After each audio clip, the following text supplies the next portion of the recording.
ಅಥವಾ ಜನಮಾನಸದಿಂದ ಮೂಡಿಬಂದ ಒಬ್ಬ ರಾಜಕಾರಣಿ ಯುಗಾಂತ್ಯ ಆಗ್ತಾ ಇದೆಯೋ ಅಥವಾ ಹೊಸ ಜವಾಬ್ದಾರಿ ಬರ್ತಾ ಇದೆಯೋ ಯಾವ ರೀತಿಯ ಸೂಚನೆ ಇದು ಕರ್ನಾಟಕ ಕೊಡ್ತಾ ಇದೆ? ಇದು ಮಾಸ್ ಲೀಡರ್ಗಳ ಅಂತ್ಯನ ಹೇಳ್ತಾ ಇದೆ.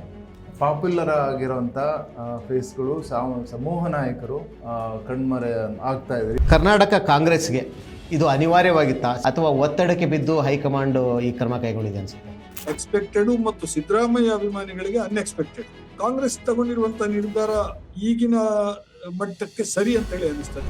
ಬಿಟ್ಟು ಜಾತಿ ಸಮೀಕ್ಷೆ ಆದಾಗ ಅದನ್ನು ರಿಲೀಸ್ ಮಾಡಬೇಕಾಯ್ತು.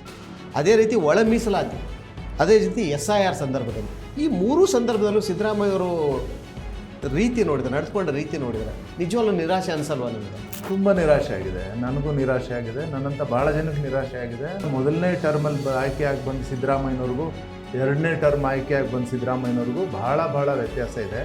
ನಾವೇನು ಬಲಾಢ್ಯ ಜಾತಿಗಳಂತ ಏನು ಹೇಳ್ತೀವಿ, ಆ ಜಾತಿಗೆ ಸೇರಲ್ಪಟ್ಟ DK ಶಿವಕುಮಾರಿಂದ ರಾಜ್ಯ ಏನು ನಿರೀಕ್ಷೆ ಮಾಡ್ಬೋದು?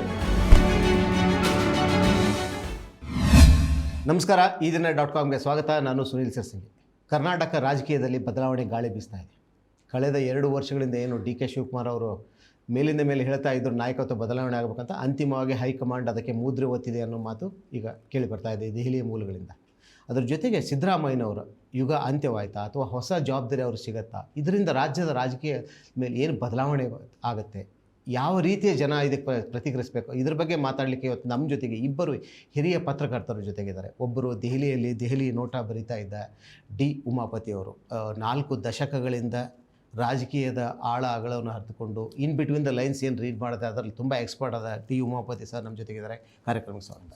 ಅದ್ರ ಜೊತೆಗೆ ನಿವೃತ್ತ ಪ್ರಜಾವಾಣಿಯ ಹಿರಿಯ ಪತ್ರಕರ್ತ ಆದ BM ಹನೀಫ್ ಅವರು ನಮ್ಮ ಜೊತೆಗಿದ್ದಾರೆ. ವಿಧಾನಸಭದ ಮೊಗಸಾಲೆಯಲ್ಲಿ ಬದಲಾಗುತ್ತಿರುವ ಈ ರಾಜಕೀಯ ಚರ್ಚೆಯಲ್ಲಿ ಭಾಗವಹಿಸಲಿಕ್ಕೆ ಹನೀಫ್ ಅವರು ನಮ್ಮ ಜೊತೆಗಿದ್ದಾರೆ. ಕಾರ್ಯಕ್ರಮಕ್ಕೆ ಸ್ವಾಗತ ಹನೀಫ್ ಸರ್. ನಮಸ್ತೆ. ಉಮಾಪತಿ ಸರಿಂದ ಶುರು ಮಾಡೋಣ ಅನ್ಸುತ್ತೆ. ಒಬ್ಬ ಕರ್ನಾಟಕದ ವರ್ಣರಂಜಿತ ವ್ಯಕ್ತಿತ್ವದ ರಾಜಕಾರಣಿ ಅಥವಾ ಜನಮಾನಸದಿಂದ ಮೂಡಿಬಂದ ಒಬ್ಬ ರಾಜಕಾರಣಿ ಯುಗಾಂತ್ಯ ಆಗ್ತಾ ಇದೆಯೋ ಅಥವಾ ಹೊಸ ಜವಾಬ್ದಾರಿ ಬರ್ತಾ ಇದೆಯೋ, ಯಾವ ರೀತಿಯ ಸೂಚನೆ ಇದು ಕರ್ನಾಟಕ ಕೊಡ್ತಾ ಇದೆ ಅನ್ಸುತ್ತೆ? ಇದು ಮಾಸ್ ಲೀಡರ್ಗಳ ಅಂತ್ಯನ ಹೇಳ್ತಾ ಇದೆ. ಇಡೀ ಬರೀ ಕರ್ನಾಟಕಕ್ಕೆ ಮಾತ್ರ ಅಲ್ಲ, ಇಡೀ ದೇಶದಲ್ಲಿ ಇದು ಈ ಥರದ ರೀಜ್ನಲ್ ಲೀಡರ್ಸ್ ಏನಿದ್ದಾರೆ, ರೀಜ್ನಲ್ ಮಾಸ್ ಲೀಡರ್ಸ್ ಅಂದರೆ ರೀಜ್ನಲ್ ಅಂದರೆ ನಾನು ನ್ಯಾಷನಲ್ಲು ರೀಜ್ನಲ್ಲು ಅಂತ ಅನ್ನೋ ಭೇದ ಭಾವ ಮಾಡ್ತಾ ಇಲ್ಲ. ಪ್ರಾದೇಶಿಕವಾಗಿರುವಂಥ ನಾಯಕತ್ವಗಳು ಮತ್ತು ತುಂಬ ಪಾಪ್ಯುಲರ್ ಆಗಿರೋವಂಥ ಫೇಸ್ಗಳು ಸಮೂಹ ನಾಯಕರು ಕಣ್ಮರೆ ಆಗ್ತಾ ಇದ್ದಾರೆ. ಇವಾಗ ಅಚ್ಯುತಾನಂದನ್ ಭಾಳ ದೊಡ್ಡ ಈ ಥರದ ಮಾಸ್ ಲೀಡರ್ ಕೇರಳದಲ್ಲಿ, ಅವ್ರ ಮರೆ ಆದಮೇಲೆ ಪಿಣರಾಯಿ ವಿಜಯನ್ ಬಂದರು. ಪಿಣರಾಯಿ ವಿಜಯನ್ನೂ ಕೂಡ ವಯಸ್ಸಾಗಿದೆ ಅವ್ರಿಗೂ ಕೂಡ. ಸೊ ದಕ್ಷಿಣ ಭಾರತದಲ್ಲಿ ಕರ್ನಾಟಕದಲ್ಲಿದ್ದಂಥ ಇವರು ಸಿದ್ದರಾಮಯ್ಯನವರೇ ತುಂಬ ದೊಡ್ಡ ಮಾಸ್ ಲೀಡರ್ ಆಗಿದ್ದರು ಇಡೀ ದಕ್ಷಿಣ ಭಾರತದಲ್ಲಿ.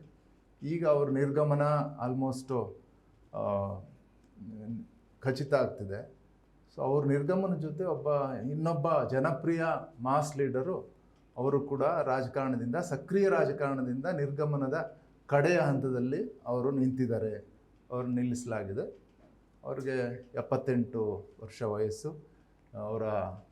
ಅವ್ರು ನನಗೆ ಈಗಲೂ ಕೂಡ ನೆನಪಾಗ್ತಾರೆ ದಾವಣಗೆರೆ ಸಮಾವೇಶದಲ್ಲಿ ಕಾಂಗ್ರೆಸ್ ಪಾರ್ಟಿನೇ ಎಷ್ಟು ದೊಡ್ಡ ಸಭೆ, ಎಷ್ಟು ಜನ ಬರ್ತಾರೆ ಅಂತಂದು ಹೇಳ್ಬಿಟ್ಟು ಎಕ್ಸ್ಪೆಕ್ಟ್ ಮಾಡಿತ್ತು. ಅದಕ್ಕೆ ಮೀರಿ ಸಿದ್ದರಾಮೋತ್ಸವ 13 ಲಕ್ಷ 15 ಲಕ್ಷ ಇದು ಕಂಡು ಕೇಳಿ ಅರಿಯದ ವಿದ್ಯಮಾನಗಳು.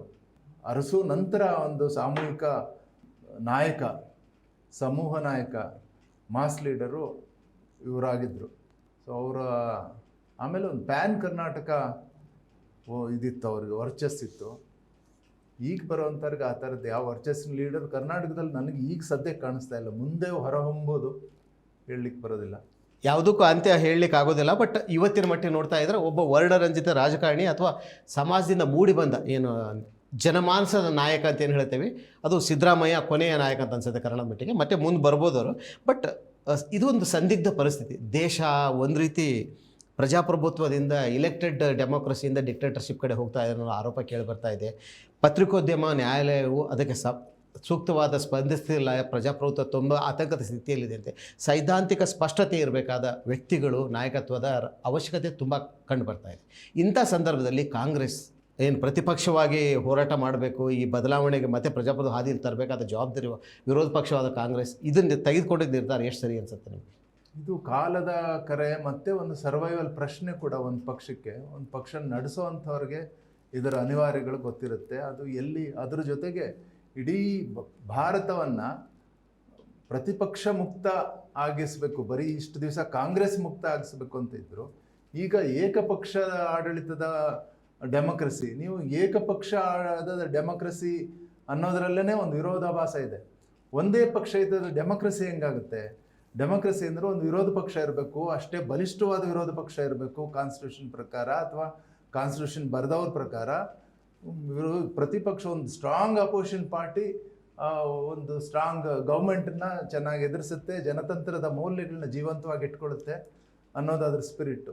ಆ ಆಶಯನೆಲ್ಲ ಕೆಡವಾಕ್ಬಿಟ್ಟು ಇವಾಗ ಒಂದು ಪಕ್ಷದ ಜನತಂತ್ರ ಅಂತಂದೇಳಿ ಮಾಡ್ತಾ ಇದ್ದಾರೆ. ಪ್ರತಿಪಕ್ಷ ಮುಕ್ತ ಭಾರತ ಆಗ್ತಿದೆ, ಕಾಂಗ್ರೆಸ್ ಮುಕ್ತ ಭಾರತ. ಭಾಳ ಕಳವಳದ ವಿಚಾರ ಸರ್. ಹನೀಫ್ ಸರ್, ಕರ್ನಾಟಕ ಕಾಂಗ್ರೆಸ್ಗೆ ಇದು ಅನಿವಾರ್ಯವಾಗಿತ್ತಾ? ಸಿದ್ದರಾಮಯ್ಯನವರು ಏನು 13ರಿಂದ 18ರವರೆಗೂ ಮುಖ್ಯಮಂತ್ರಿ ಆಗಿದ್ದರು, ಅದು ಬಿ ಜೆ ಪಿಯನ್ನು ಎದುರಿಸಲಿಕ್ಕೆ ಬೇಕಾದಷ್ಟು ಅಲ್ಲ, ಬಟ್ ಬೆಟರ್ ಗೌರ್ಮೆಂಟ್ ಆಗಿತ್ತು ಅನ್ನೋ ಮಾತು ಎಲ್ಲರಿಂದ ಕೇಳಿಬರ್ತಾ ಇತ್ತು. ಇತ್ತೀಚಿನ ದಿನಗಳಲ್ಲಿ ಸಿದ್ದರಾಮಯ್ಯನವರು ಅದೇ ಉತ್ಸಾಹವನ್ನು ಅವರ ಆಡಳಿತದಲ್ಲಿ ತೋರಿಸ್ತಾ ಇಲ್ಲ, ನಿಷ್ಕ್ರಿಯರಾಗ್ತಾ ಇದ್ದಾರೆ, ನಿವೃತ್ತ ಜೀವನದತ್ತ ಸಾಗ್ತಾ ಇರೋ ಅನ್ನೋ ಮಾತು ತುಂಬ ಕೇಳಿಬರ್ತಾ ಇತ್ತು. ಹೀಗಾಗಿ ಎಲ್ಲೋ ಒಂದು ಕಡೆ ಕಾಂಗ್ರೆಸ್ ಅನಿವಾರ್ಯವಾಗಿ ಕ್ರಮ ಕೈಗೊಳ್ತೋ ಅಥವಾ ಒತ್ತಡಕ್ಕೆ ಬಿದ್ದು ಹೈಕಮಾಂಡ್ ಈ ಕ್ರಮ ಕೈಗೊಂಡಿದೆ ಅನ್ಸುತ್ತೋ? ಇಲ್ಲ, ಈಗ ವಿದ್ಯಮಾನಗಳನ್ನ ಗಮನಿಸಿದ್ರೆ ಡಿ ಕೆ ಶಿವಕುಮಾರ್ ಒಂದು ಮಾತನ್ನ ಆರಂಭದಿಂದ ಹೇಳ್ತಾ ಇದ್ರು, ನನಗೆ ಮಾತು ಕೊಟ್ಟಿದೆ ಹೈಕಮಾಂಡ್, ಅರ್ಧ ಟರ್ಮ್ ಆದ ಮೇಲೆ 2.5 ವರ್ಷ ಆದ್ಮೇಲೆ ನನಗೆ ಅಧಿಕಾರ ಕೊಡ್ತಾರೆ ಅಂತ ಹೇಳಿ ಹೇಳಿದ್ದಾರೆ. ಆ ಹಿನ್ನೆಲೆಯಲ್ಲಿ ನಾವತ್ತು ಒಪ್ಕೊಂಡಿದ್ದೀನಿ ಡೆಪ್ಟಿ ಸಿಎಂ ಆಗೋದಕ್ಕೆ ಅನ್ನೋಂತ ಪದೇ ಪದೇ ಹೇಳ್ತಾ ಬಂದಿದ್ದಾರೆ. ಹೈಕಮಾಂಡ್ ಅವರ ಒಂದು ಧೋರಣೆಯನ್ನ ಮತ್ತು ಈಗ ಏನು ಆ ಕ್ಷಿಪ್ರ ಕ್ರಮ ನಡೀತಲ್ಲ, ಅದನ್ನ ನೋಡಿದಾಗ ನನಗೆ ಅದು ನಿಜ ಅಂತ ಹೇಳಿ ಅನಿಸ್ತಾ ಇದೆ. ಬಹುಶಃ ಮಾತುಕತೆ ಆಗಿತ್ತು, ಮಾತುಕತೆಯಲ್ಲಿ ಆರಂಭದ ಟರ್ಮ್ ನಾನು ಆಗ್ತೀನಿ, ಆಮೇಲೆ ನಾನು ಬಿಟ್ಕೊಡ್ತೀನಿ ಅಂತ ಹೇಳಿ ಸಿದ್ದರಾಮಯ್ಯ ಅವರು ಹೇಳಿರಬಹುದು ಅಂತ ನನಗೆ ಅನಿಸ್ತಾ ಇದೆ ನನಗೆ. ಹಾಗಾಗಿ ಒಂದು ರೀತಿಯಲ್ಲಿ ಇದು ಎಕ್ಸ್ಪೆಕ್ಟೆಡ್ ಮತ್ತು ಸಿದ್ದರಾಮಯ್ಯ ಅಭಿಮಾನಿಗಳಿಗೆ ಅನ್ಎಕ್ಸ್ಪೆಕ್ಟೆಡ್. ಯಾಕಂತ ಹೇಳಿದ್ರೆ ಈ ವಿಷಯಕ್ಕೆ ಸಂಬಂಧಿಸಿ ಸಿದ್ದರಾಮಯ್ಯ ಅವರು ಏನು ಒಪ್ಪಂದ ಆಗಿದೆ ಅನ್ನೋದ್ರ ಬಗ್ಗೆ ಸಿದ್ದರಾಮಯ್ಯ ಅವರು ಯಾವತ್ತೂ ಹೇಳಿಲ್ಲ. ನನ್ನ ಮುಂದೆ ಒಪ್ಪಂದ ಆಗಿಲ್ಲ ಅಂತ ಒಮ್ಮೆ ಅವರು ಹೇಳಿದ್ದು ಇದೆ. ಹಾಗಿದ್ರೆ ಅವರ ಹಿಂದೆ ಒಪ್ಪಂದ ಆಗಿತ್ತ ಅನ್ನುವಂತ ಪ್ರಶ್ನೆ ಬರುತ್ತೆ. ಆದ್ರೆ ಅವ್ರು ಒಂದು ಮಾತನ್ನ ಪದೇ ಪದೇ ಹೇಳ್ತಾ ಇದ್ರು, ನಾಯಕತ್ವ ಬದಲಾವಣೆ ಪ್ರಶ್ನೆ ಬಂದಾಗ ಹೈಕಮಾಂಡ್ ಹೇಳಿದ್ದನ್ನ ನಾನು ಕೇಳ್ತೇನೆ, ಹೈಕಮಾಂಡ್ ಹೇಳಿದ್ರೆ ರಾಜೀನಾಮೆ ಕೊಡ್ತೇನೆ ಅನ್ನುವಂಥದ್ದು. ಅವರು ಒಬ್ಬ ಪ್ರಬುದ್ಧ ರಾಜಕಾರಣಿಯ ತರ ಈಗ ನಡೆದುಕೊಂಡಿದ್ದಾರೆ ಅಂತ ಹೇಳಿ ನನಗೆ ಅನಿಸ್ತಾ ಇದೆ. ಅವರ ಬೆಂಬಲಿಗರಿಗೆ, ಅವರ ಅಭಿಮಾನಿಗಳಿಗೆ, ಲಕ್ಷಾಂತರ ಅಭಿಮಾನಿಗಳಿದ್ದಾರೆ. ಅಹಿಂದ ಚಳವಳಿಯ ದೊಡ್ಡ ನಾಯಕ ಅವರು, ಅವ್ರನ್ನ ಬಯಸುವವರು ಬಹಳ ಮಂದಿ ಇದ್ದಾರೆ. ಅವರಿಗೆಲ್ಲ ಇದು ಬಹಳ ಸಿಟ್ಟು ಬಂದಿರಬಹುದು ಅಥವಾ ಬೇಜಾರಾಗಿರ್ಬೋದು. ಆದ್ರೆ ಅವರು ತಾನು ಒಂದು ಹೈಕಮಾಂಡಿನ ಮಾತಿಗೆ ಬದ್ಧನಾಗ್ತೀನಿ ಅಂತ ಹೇಳಿ ಹೇಳಿದ ಮಾತನ್ನ ಒಪ್ಕೊಂಡು ಅವ್ರು ಏನ್ ಇವತ್ತೀಗ ಬಂದಿದ್ದಾರೆ, ಅದು ಪ್ರಬುದ್ಧತೆಯ ಒಂದು ಲಕ್ಷಣ. ಎರಡನೇದು, ನೀವು ಮಾತಾಡುವಾಗ ನಾನು ಕೇಳಿಸ್ಕೊಂಡೆ ಅವರ ಮೊದಲ ಟರ್ಮ್ ಹೇಗಿತ್ತು, 2ನೇ ಟರ್ಮ್ ಹೇಗಿತ್ತು ಅನ್ನುವಂಥದ್ದು. ಆ ಮಾತು ಕೂಡ ನಿಜ ಅಂತ ಹೇಳಿ ನನಗೆ ಅನಿಸ್ತಾ ಇದೆ. ಇತ್ತೀಚಿನ ದಿನಗಳಲ್ಲಿ ಅವ್ರದ್ದು ವಯೋಸಹಜವಾದಂತಹ ಸ್ವಲ್ಪ ಸಮಸ್ಯೆಗಳಿದ್ದ ಹಾಗೆ ಕಾಣಿಸ್ತಾ ಇತ್ತು. ಆಮೇಲೆ ರಾಜಕೀಯದಲ್ಲಿ ಸ್ವಲ್ಪ ನಿರಾಸಕ್ತಿ ಇದ್ದ ತರ ಕೂಡ ಕಾಣಿಸ್ತಾ ಇತ್ತು. ಆಮೇಲೆ ಕೆಲವು ಕಠಿಣವಾದ ನಿರ್ಧಾರಗಳನ್ನ ತೆಗೆದುಕೊಳ್ಳುವಂತಹ ಸಂದರ್ಭ ಬಂದಾಗ ಅದನ್ನ ಅವಾಯ್ಡ್ ಮಾಡಿದ್ದಾರೆ ಅವರು. ಇದೆಲ್ಲ ನೋಡಿದಾಗ ಕಾಂಗ್ರೆಸ್ ತಗೊಂಡಿರುವಂತಹ ನಿರ್ಧಾರ ಈಗಿನ ಮಟ್ಟಕ್ಕೆ ಸರಿ ಅಂತ ಹೇಳಿ ಅನಿಸ್ತದೆ. ಆದ್ರೆ ಅದರ ಸೆಕೆಂಡ್ ಪಾರ್ಟಿಯನ್ನು ನಾವು ಮಾತಾಡಬಹುದಾಗಿರೋದು, ಸಿದ್ದರಾಮಯ್ಯ ಅವರು ಹೇಗೆ ಸರ್ಕಾರವನ್ನ ನಿಭಾಯಿಸಿದ್ರು, ಪಕ್ಷಕ್ಕೆ ಹೇಗೆ ಪೂರಕವಾಗಿ ಸರ್ಕಾರವನ್ನ ನಡೆಸ್ಕೊಂಡು ಹೋದ್ರು, ಆ ಜನಪ್ರಿಯ ಕಾರ್ಯಕ್ರಮಗಳಿರ್ಬೋದು ಅಥವಾ ಆರ್ಥಿಕ ಸ್ಥಿತಿಗತಿಯನ್ನ ಬ್ಯಾಲೆನ್ಸ್ ಮಾಡಿರೋದಿರ್ಬೋದು, ಇದೆಲ್ಲವೂ ಕೂಡ ಡಿ ಕೆ ಶಿವಕುಮಾರ್ ಹೇಗೆ ನಡೆಸ್ಕೊಂಡು ಹೋಗ್ಲಿಕ್ಕೆ ಸಾಧ್ಯ ಇದೆಯಾ ಅಂತ ಪ್ರಶ್ನೆ ಬಂದ್ರೆ ಅದಕ್ಕೆ ಉತ್ತರ ಬೇರೆ ಇರುತ್ತೆ. ಆದರೆ ಒಂದು ಇಲ್ಲಿ ಮಾತು ಸ್ಪಷ್ಟವಾಗಿ ಬರುತ್ತೆ. ಡಿ ಕೆ ಶಿವಕುಮಾರ್ ಮೊದಲಿಂದನೂ ಹೇಳ್ತಾ ಇದ್ರು, ಅಧಿಕಾರ ಕೊಡ್ತೀವಿ ಅನ್ನೋ ಒಪ್ಪಂದ ಆಗಿದೆ, ಆದರೆ ಸಿದ್ದರಾಮಯ್ಯನವರು ಸ್ವತಃ ಮನಸ್ಸಿನಿಂದ ಒಪ್ಪಿ ಅಧಿಕಾರ ಬಿಟ್ಕೊಟ್ರಷ್ಟೇ ನಾವು ಮುಖ್ಯಮಂತ್ರಿ ಆಗಲು ಸಾಧ್ಯ. 28ಕ್ಕೆ ನಾವು ಮತ್ತೆ ಅಧಿಕಾರ ಪಡಿಬೇಕಂದ್ರೆ ಸಿದ್ದರಾಮಯ್ಯ ಅವರ ಜೊತೆ ನಾವು ಒಂದು ಸುಮಧುರ ಸಂಬಂಧವನ್ನು ಇಟ್ಕೋಬೇಕು, ಅವ್ರ ಪಾರ್ಟಿ ಜೊತೆ ಸಂಬಂಧ ಅದೇ ರೀತಿ ಮುಂದುವರಿಬೇಕಂತ. ಆ ನಿಟ್ಟಿನಲ್ಲಿ ಇವತ್ತಿನ ಈ ಅಧಿಕಾರ ಹಸ್ತಾಂತರ ನಡೀತಾ ಇದೆಯಲ್ಲ, ಅದೇ ನಿಟ್ಟಿನಲ್ಲಿ ಸಾಗ್ತಾ ಇದೆ ಅಂತ ಅನಿಸ್ತಾ ಇದೆಯಾ? ಸಿದ್ದರಾಮಯ್ಯನವರು ಏನು ಹೈಕಮಾಂಡ್ಗೆ ಗೌರವ ಸೂಚಿಸಿ ನಾವು ರಿಸೈನ್ ಮಾಡ್ತೀನಿ ಅಂತ ಹೇಳಿದರೆ ಅದೇ ರೀತಿ ಸಂಪೂರ್ಣವಾಗಿ ಸಾಗ್ತಾ ಇದೆಯಾ ಇದು? ಇಲ್ಲ, ಸಿದ್ದರಾಮಯ್ಯ ಅವರ ನಡವಳಿಕೆ ಇವತ್ತಿನದು ನಿನ್ನೆದೆಲ್ಲ ಗಮನಿಸಿದ್ರೆ ಸ್ವಲ್ಪ ಭಾರವಾದ ಹೃದಯದಿಂದ ಮತ್ತು ಬಹಳ ಬೇಸರದಿಂದಲೇ ಅವರು ನಿರ್ಗಮಿಸ್ತಾ ಇರೋ ಹಾಗೆ ಕಾಣಿಸ್ತಾ ಇದೆ. ನನಗೆ ದೆಹಲಿ ಗೆಳೆಯರು ಹೇಳಿದ ಪ್ರಕಾರ ಅವರು ಇನ್ನು 1 ತಿಂಗಳ ಅವಧಿಯನ್ನ ಕೇಳಿದ್ರು. ಅವರು ಈ ಆ ಏನು ಜಾತಿ ಗಣತಿಯ ವರದಿ ಏನಿದೆ, OBC ಇದು ಅದರ್ ಬ್ಯಾಕ್ವರ್ಡ್ ಕ್ಲಾಸ್ ಕಮಿಷನ್ ವರದಿ ಏನಿದೆ, ಆ ವರದಿಗೆ ಸಂಬಂಧಿಸಿ ನಾನು ಸ್ವಲ್ಪ ಅದನ್ನ ಇದು ಮಾಡ್ಬೇಕಾಗತ್ತೆ, ಅದಕ್ಕಾಗಿ ನನಗೆ ಅವಧಿ ಬೇಕು ಅಂತ ಹೇಳಿ ಕೇಳಿದ್ರು, ಅದನ್ನ ಹೈಕಮಾಂಡ್ ಒಪ್ಲಿಲ್ಲ ಅನ್ನುವಂತ ಒಂದು ವರದಿ ಇದೆ. ಅದು ಕನ್ಫರ್ಮ್ಡ್ ರಿಪೋರ್ಟ್ ಏನೋ ಗೊತ್ತಿಲ್ಲ, ಉಮಾಪತಿ ಅವರೇ ಹೇಳ್ಬೇಕು ಅದನ್ನ. ಬಟ್ ಆ ವರದಿ ಕೂಡ ಇದೆ. ಆದ್ರೆ ನನಗನ್ಸ್ತದೆ ಸಿದ್ದರಾಮಯ್ಯ ಅವರು ಮಾನಸಿಕವಾಗಿ ಸಿದ್ಧರಿರ್ಲಿಲ್ಲ. ಆದ್ರೆ ಒಂದು ಗೊಂದಲ ಅಂತೂ ಅವರ ಮನಸ್ಸಲ್ಲಿ ಇತ್ತು. ಹೈಕಮಾಂಡ್ ನೇರವಾಗಿ ಈ ತರ ನನಗೆ ಕೇಳಿದ್ರೆ ನಾನು ಏನ್ ಮಾಡ್ಬೇಕು ಅಂತ. ನನ್ನ ಮಾಹಿತಿ ಪ್ರಕಾರ ಅವರ ಆಪ್ತೇಷ್ಟರ ಬಳಿನಲ್ಲಿ ಅವರು ನಿನ್ನೇನು ಕೂಡ ಹೇಳಿದಾರಂತೆ. ಏನಂತ ಹೇಳಿದ್ರೆ, ರಾಹುಲ್ ಗಾಂಧಿ ಅವರು ಹೇಳಿದ ನಾನು ಕೇಳ್ಬೇಕಾಗತ್ತೆ, ನಾನು ಕೇಳ್ತೀನಿ, ಅದು ಪಕ್ಷದ ನಿರ್ಧಾರ ಅದು, ಆದ್ರಿಂದ ನೀವೇನು ಹೆಚ್ಚು ಚಿಂತೆ ಮಾಡೋದು ಬೇಡ, ಏನು ಅದನ್ನ ಇದು ಮಾಡೋದು ಬೇಡ ಅನ್ನುವಂತ ಒಂದು ಮಾತನ್ನ ಅವರು ಹೇಳಿದ್ದಾರೆ ಅನ್ನುವಂತ ಒಂದು ಮಾತು ನನಗೆ ವೈಯಕ್ತಿಕ ನನ್ನ ಗೆಳೆಯರಿಂದ ಕೇಳಲ್ಪಟ್ಟೆ ನಾನು. ಹಾಗಾಗಿ ಅವರೇನು ಸಮಾಧಾನದಿಂದ ಬಿಟ್ಟುಕೊಟ್ಟ ಹಾಗೆ ನನಗೆ ಕಾಣಿಸ್ಲಿಲ್ಲ ನನಗೆ. ಸರ್, ಹನೀಫ್ ಸರ್ ಹೇಳೋ ಪ್ರಕಾರ ಸಮಾಧಾನದಿಂದ ಬಿಟ್ಕೊಟ್ಟ ಹಾಗೆ ಕಾಣಿಸ್ತಾ ಇಲ್ಲ. ಯಾಕಂದ್ರೆ ಅವ್ರಿಗೆಲ್ಲೋ OBC ಇದು ಏನು ಜಾತಿ ಸಮೀಕ್ಷೆ ಇತ್ತಲ್ಲ, ಅದನ್ನು ಬಿಡುಗಡೆ ಮಾಡಿ ನಾವು ಹೋಗಬೇಕು, ನನಗೆ 1 ಮಂತ್ ಟೈಮ್ ಕೊಡಿ ಅನ್ನೋ ಒಂದು ಮಾತು ಕೇಳಿ ಬರ್ತಾ ಇತ್ತು. ಅದನ್ನು ಅವ್ರ ಆಪ್ತರ ಜೊತೆನೂ ಚರ್ಚಿಸಿದ್ರು ಅಂತ ಒಂದು ಮಾತು ಕೇಳಿ ಬರ್ತಾ ಇದೆ. ಸಹಜವಾಗಿಯೇ ಒಂದು ಮಾತು ಬರುತ್ತೆ, ಇಷ್ಟು ದೊಡ್ಡ ನಾಯಕನನ್ನು ಅಸಮಾಧಾನದಿಂದ ಕೆಳಗಿಳಿಸಿದ್ರೆ ಅದು ಕಾಂಗ್ರೆಸ್ಗೆ ಸಹಜವಾಗಿ ಇಂಥ ಸಂದರ್ಭದಲ್ಲಿ ತುಂಬ ಕಠಿಣ. ಶೋಭೆ ಅಲ್ಲ. ಒಂದು ಭಾಳ ಗೌರವಯುತವಾದ ಒಂದು ಎಕ್ಸಿಟ್ ಕೊಡಬೇಕು, ನಿರ್ಗಮನ ಕೊಡಬೇಕು. ಅವರು ಅಷ್ಟು ದೊಡ್ಡ ನಾಯಕರು ಹೌದು. ಮತ್ತು ಸಮೂಹಗಳಿಗೆ, ಜನಸಮೂಹಗಳಿಗೆ ಅವರಿಂದ ತುಂಬ ಜನಪರವಾದ ಒಂದು ನಿಲುವು ಕೂಡ, ಆಡಳಿತ ಕೂಡ ಸಿಕ್ಕಿದೆ. ಈಗ ಅವರ ಪ್ರಭೆ, ಅವರ ಬೆಳಕು ಮಂಕಾಗಿರ್ಬೋದು. ಬಟ್ ಈ ಹಿಂದೆ ಅದನ್ನು ಭಾಳ ಪ್ರಖರವಾಗಿ ಅವರು ತೋರಿಸ್ಕೊಟ್ಟವರು. ಎತ್ತರದ ನಾಯಕರು, ಅವ್ರಿಗೆ ಸಲ್ಲಬೇಕಾದ ಒಂದು ಹಾನರಬಲ್ ಎಕ್ಸಿಟ್ನ ಕೊಡಬೇಕಾಗಿತ್ತು. ಇನ್ನೂ 1 ತಿಂಗಳು ಕೇಳಿದಾರ. 1 ತಿಂಗಳಲ್ಲಿ ಜಾತಿ ಸಮೀಕ್ಷೆ ಅಷ್ಟೇ ಅಲ್ಲ, ನಾನು ಹೇಳೋದು ಜಾತಿ ಸಮೀಕ್ಷೆನ ಮುಗಿಸಿ ಹೋಗಬೇಕು ಅಂತಂದರೆ ಅವ್ರದ್ದು ಆ ಬಯಕೆ, ಅದನ್ನು ನಾವು ಮಾನ್ಯ ಮಾಡೋವಂಥದ್ದೇ. ಆದರೆ ಅದನ್ನು ಬಿಟ್ಟು ಕೂಡ ಯಾವುದೇ ಇಡೀ ಒಂದು ರಾಜ್ಯದ ಆಡಳಿತಾಧಿಕಾರನ ಕೈ ಬಿಟ್ಟು ಹೋಗ್ತಿರ್ಬೇಕಾದ್ರೆ ಭಾಳ ಸಂತೋಷವಾಗಿ ಬಿಟ್ಟುಕೊಡ್ಬೇಕು ಅಂತ ಅನ್ನೋದು ಭಾಳ ಮನುಷ್ಯ ಸಹಜವಾದ ನಿರೀಕ್ಷೆ ಆಗೋದಿಲ್ಲ. ಒಬ್ಬ ಸಂತ ಮಾಡ್ಬೇಕು ಅದನ್ನು, ಒಬ್ಬ ಸಂತ ಮಾತ್ರನೇ ಮಾಡಬಲ್ಲ. ಸೊ ಅಧಿಕಾರ ತ್ಯಾಗ ಇದೆಯಲ್ಲ, ಅದು ಭಾಳ ದೊಡ್ಡ. ಯಾವ ರಾಜಕಾರಣಿಯೂ ಸಂತ ಆಗ್ಲಿಕ್ಕೆ ಸಾಧ್ಯನೇ ಇಲ್ಲ. ರಾಜಕಾರಣ ಸಂತ ಆಗಕ್ಕೆ ಸಾಧ್ಯ ಇಲ್ಲ. ಸೊ ಅದರಿಂದ ಅವ್ರ ಮುಖದಲ್ಲಿ ಒಂದು ದುಗುಡ ಕಾಣ್ತಾ ಇತ್ತು ಇವತ್ತು. ಅವರ ಮುಖದಲ್ಲಿ ದುಗುಡ ಕಾಣೋದಷ್ಟೇ ಅಲ್ಲದೆ ಅವ್ರ ಜೊತೆಗೆ ಇದ್ದವರು, ಅವ್ರ ಬೆಂಬಲಕ್ಕೆ ನಿಂತಿರುವಂಥ ಮಂತ್ರಿಗಳಿಬ್ಬರು ಎಡಬಲಕ್ಕಿದ್ರು, ಅವರು ಕೂಡ ಅವ್ರ ಬಾಡಿ ಲ್ಯಾಂಗ್ವೇಜು ಎಲ್ಲದು ಇನ್ನೊಂದು ಕಥೆನೇ ಹೇಳ್ತಾ ಇತ್ತು. ಆದರೆ ಇದು ಹಿಂಗೆ ಆಗಬಾರ್ದು. ಅದನ್ನು ನೀವು ಹೇಳಿದರೆ DK ಶಿವಕುಮಾರ್ ಕೂಡ ಅವ್ರಿಗೆ ಆನರಬಲ್ ಎಕ್ಸಿಟ್ ಕೊಡಬೇಕು ಅಂತ ಹೇಳ್ತಿದ್ದಾರೆ ಅಂತ. ಸೊ ಹೈಕಮಾಂಡ್ ಶುಡ್ ಎನ್ಶೂರ್ ಒಂದು ಆನರಬಲ್ ಎಕ್ಸಿಟ್ ಅವ್ರಿಗೆ ಸಿಗಬೇಕು ಅಂತ ಅನ್ನೋದನ್ನು ಮಾಡಿಕೊಡಿ. ಬಟ್ ಇಲ್ಲಿ ನಂದೊಂದು ಪ್ರಶ್ನೆ ಬರುತ್ತೆ ಸರ್, ಇಲ್ಲಿ ಇಬ್ಬರು ಇದಕ್ಕೆ ಉತ್ತರ ಕೊಡಿ ನೀವು. ಇವತ್ತು ಅವ್ರು ಕೇಳ್ತಾ ಇದ್ದಾರೆ ಜಾತಿ ಸಮೀಕ್ಷೆನ ಬಿಡುಗಡೆ ಮಾಡಿ ಹೋಗಬೇಕು ಕೊಡಿ ಅಂತ. ಅವರಿಗೆ 2014 ಅವಕಾಶ ಇತ್ತು, ಜಾತಿ ಸಮೀಕ್ಷೆ ಆದಾಗ ಅದನ್ನು ರಿಲೀಸ್ ಮಾಡ್ಬೇಕಾಯ್ತು. ಇಷ್ಟುವರೆಗೂ ಈಗಾಗಲೇ ರೆಡಿಯಾಗಿ 1 ವರ್ಷದ ಮೇಲಾಗಿದೆ, ಅವಾಗೂ ರಿಲೀಸ್ ಮಾಡ್ಬೋದಾಗಿತ್ತು. ಅದೇ ರೀತಿ ಒಳ ಮೀಸಲಾತಿ ತುಂಬ ಜನ ನಿರೀಕ್ಷೆ ಇಟ್ಕೊಂಡಿದ್ರು. ಸಿದ್ದರಾಮಯ್ಯದ ಸಂದರ್ಭದಲ್ಲಿ ಒಳ ಮೀಸಲಾತಿ ನ್ಯಾಯಯುತವಾಗಿ ಆಗ್ಬೋದು, ಅಲೆಮಾರಿಗಳಿಗೂ ನ್ಯಾಯ ಸಿಗ್ಬೋದು ಅಂತ. ಅದೇ ರೀತಿ SIR ಸಂದರ್ಭದಲ್ಲಿ ಇಡೀ ದೇಶ ಆತಂಕ ಎದುರಿಸ್ತಾ ಇದೆ. ಮತದಾರ ತನ್ನ ಮತದ ಹಕ್ಕುಗಳನ್ನು ಕಳೆದುಕೊಳ್ತಾ ಇದ್ದಾನೆ. ಅವಾಗ ಪ್ರತಿಪಕ್ಷವಾಗಿದೆ, ದೇಶದಲ್ಲಿ ಪ್ರತಿಪಕ್ಷ, ರಾಜ್ಯದಲ್ಲಿ ಆಡಳಿತ ಪಕ್ಷ ಕಾಂಗ್ರೆಸ್ ತುಂಬ ಮುಖ್ಯವಾದ ಜವಾಬ್ದಾರಿ ವಹಿಸಬೇಕು. ಈಗಾಗಲೇ 6 ಕೋಟಿ ಜನ ಮತದ ಹಕ್ಕು ಕಳ್ಕೊಂಡಿದ್ದಾರೆ. ಈ 3 ಸಂದರ್ಭದಲ್ಲೂ ಸಿದ್ದರಾಮಯ್ಯವರು ನಡೆದುಕೊಂಡ ರೀತಿ ನೋಡಿದರೆ ನಿಜವಲ್ಲೂ ನಿರಾಶೆ ಅನಿಸಲ್ವಾ ನಿಮಗೆ? ತುಂಬ ನಿರಾಶೆ ಆಗಿದೆ. ನನಗೂ ನಿರಾಶೆ ಆಗಿದೆ, ನನ್ನಂಥ ಭಾಳ ಜನಕ್ಕೆ ನಿರಾಶೆ ಆಗಿದೆ. ನಾನು ಭಾಳ ಜನ ಬಾಯಲ್ಲಿ ಕೇಳಿದ್ದೀನಿ ಕೂಡ. ಈಗಾಗಲೇ ನಾವು ಮಾತಾಡಿರ್ತಾರೆ, 1ನೇ ಟರ್ಮಲ್ಲಿ ಆಯ್ಕೆಯಾಗಿ ಬಂದ ಸಿದ್ದರಾಮಯ್ಯನವ್ರಿಗೂ 2ನೇ ಟರ್ಮ್ ಆಯ್ಕೆಯಾಗಿ ಬಂದ ಸಿದ್ದರಾಮಯ್ಯನವ್ರಿಗೂ ಭಾಳ ವ್ಯತ್ಯಾಸ ಇದೆ. ಅದು ಅವರ ಪ್ರಖರತೆ ಏನಿತ್ತು ಅದು ತುಂಬ ಕಡಿಮೆ ಏನು ಆಲ್ಮೋಸ್ಟ್ ಇಲ್ಲ ಅಂತಲೇ ಹೇಳಬೇಕು. ಆಮೇಲೆ ಸಾಮಾಜಿಕ ನ್ಯಾಯದ ಹರಿಕಾರ ಅನ್ನೋ ಥರ ಏನೋ ಒಂದು ಇಮೇಜ್ ಇತ್ತು, ಅದನ್ನು ಕೂಡ ಅವ್ರು ನೀವು ಹೇಳ್ದಂಗೆ ಉಳಿಸ್ಕೊಳ್ಳೋಕ್ಕಾಗಿಲ್ಲ. ಯಾಕೆ ಉಳಿಸ್ಕೊಳ್ಳೋಕ್ಕಾಗಿಲ್ಲ ಅಂತಂದರೆ ಅವ್ರು ಅಸರ್ಟ್ ಮಾಡ್ತಾ ಇಲ್ಲ ಅಂತ ನನ್ನ ಭಾವನೆ. ಅವರ ಕಲೀಗ್ಸ್ ಜೊತೆ ಅವರು ಅಸರ್ಟ್ ಮಾಡ್ತಾ ಇಲ್ಲ, ಇದು ಸರಿ ಇದು ತಪ್ಪು ಅಂತಂದೇಳಿ. ಈ ಹಿಂದೆ ಹಿಂಗೆ ಅವರು ಅಸರ್ಟ್ ಮಾಡ್ಕೊಳ್ತಿದ್ರು, ಆ ಅಸರ್ಷನ್ ಕಾಣದೇ ಹೋಗಿದೆ. ಹೀಗಾಗಿನೇ ಈ ಒಳ ಮೀಸಲಾತಿ ವಿಚಾರದಲ್ಲಿ ಕೂಡ ಅಲೆಮಾರಿಗಳಿಗಾಗಿದ್ದು ತುಂಬ ದೊಡ್ಡ ಅನ್ಯಾಯ. ಅಂಥ ಅನ್ಯಾಯ ಆಗೋಕ್ಕೆ ಸಿದ್ದರಾಮಯ್ಯನವರಂಥ ಅಹಿಂದ ನಾಯಕರು, ಸಾಮಾಜಿಕ ನ್ಯಾಯದ ಪರ ಹೋರಾಟ ಮಾಡಿದ ನಾಯಕರಿಂದ ಇಂಥದ್ದೊಂದು ಅನ್ಯಾಯ ಆಯಿತು ಅಂತ ಭಾಳ ಜನಕ್ಕೆ ನಂಬೋಕ್ಕೂ ಕೂಡ ಆಗಲಿಲ್ಲ. ಅಂಥ ದೊಡ್ಡ ಅನ್ಯಾಯ ಅದು ಅಲೆಮಾರಿಗಳಿಗಾಗಿದ್ದು. ಆ ಅಲೆಮಾರಿಗಳು ಇಲ್ಲಲ್ದೇನೆ ಇಲ್ಲಿ ಬೀದಿಗಿಳಿದ್ರು, ಡೆಲ್ಲಿಗೆ ಹೋದರು. ಇಂಥದ್ದೊಂದು ಪರಿಸ್ಥಿತಿ ಬರ್ತದೆ ಸಿದ್ದರಾಮಯ್ಯನವರ ಕಾಲದಲ್ಲೇ, ಅವರ ಆಡಳಿತದಲ್ಲಿ ಅಂತ ಯಾರೂ ನಿರೀಕ್ಷೆ ಮಾಡಿರಲಿಲ್ಲ. ಅಷ್ಟರ ಮಟ್ಟಿಗೆ ಅವರ ಇದು ಮಂಕಾಗಿ ಹೋಗಿತ್ತು. ಅದಕ್ಕೆ ಕಾರಣಗಳನ್ನು ಅವ್ರು ಹೇಳಬೇಕು. ಅವ್ರನ್ನ ಎಷ್ಟು ಕಟ್ಟಾಕಲಾಗಿತ್ತು, ಅಥವಾ ಇವರೇ ಕಟ್ಟಾಕ್ಸ್ಕೊಂಡ್ರ, ಅವ್ರು ಕಟ್ಟಾಕಿದ್ರ. ಸೊ ಅವ್ರ ನಿರ್ಗಮನಕ್ಕೆ ಮೊದಲು ಇದೆಲ್ಲ ಕಂಡಿರಬೇಕಿತ್ತು. ಮತ್ತು ನನಗೆ ಏನು ಅವಕಾಶ ಇದ್ದಿದ್ದು ಲಾಸ್ಟ್ ಅವಕಾಶ, ಇದರಲ್ಲಿ ಮಾಡೋದನ್ನೆಲ್ಲ ಮಾಡಿಬಿಡ್ತೀನಿ ನಾನು ಅಂತ ಅನ್ನೋ ಒಂದು ಸ್ಪಿರಿಟ್ ಇರಬೇಕಾಗಿತ್ತು. ಅದ್ಯಾವುದೂ ಕಾಣ್ತಾ ಇರಲಿಲ್ಲ. ಸೊ ಸುಮ್ಮನೆ ಅಧಿಕಾರದಲ್ಲಿ ಮುಂದುವರಿತೀನಿ ಅಂತಂದರೆ ಅದು ಒಂದು ಅವ್ರಿಗಿದೆಯೋ ಎಲ್ಲೋ ಗೊತ್ತಿಲ್ಲ, ನಾವು ಊಹೆ ಮಾಡ್ತಿರೋದು ಇದು ಜಾತಿ ಜನಗಣತಿ ಮುಗಿಸ್ಬಿಟ್ಟು ಹೋಗ್ತೀನಿ ಅಂತ. ಬಟ್ ನನಗೆ ಗೊತ್ತಾಗಿರೋ ಥರ ಅವ್ರು ನಾಳೆನೇ ರಿಸೈನ್ ಮಾಡಬೇಕು ಅಂತ ರೆಡಿಯಾಗಿದ್ದಾರೆ. ಅವ್ರ ಕಲೀಗ್ಸು ಅವ್ರ ಮೇಲೆ ಒತ್ತಡ ಹೇರ್ತಿದ್ದಾರೆ, 10 ದಿವಸ ಟೈಮ್ ತೊಗೊಳ್ಳಿ, ಈ ಥರದ್ದೆಲ್ಲ ಒತ್ತಡ ಹಾಕ್ತಿದ್ದಾರೆ.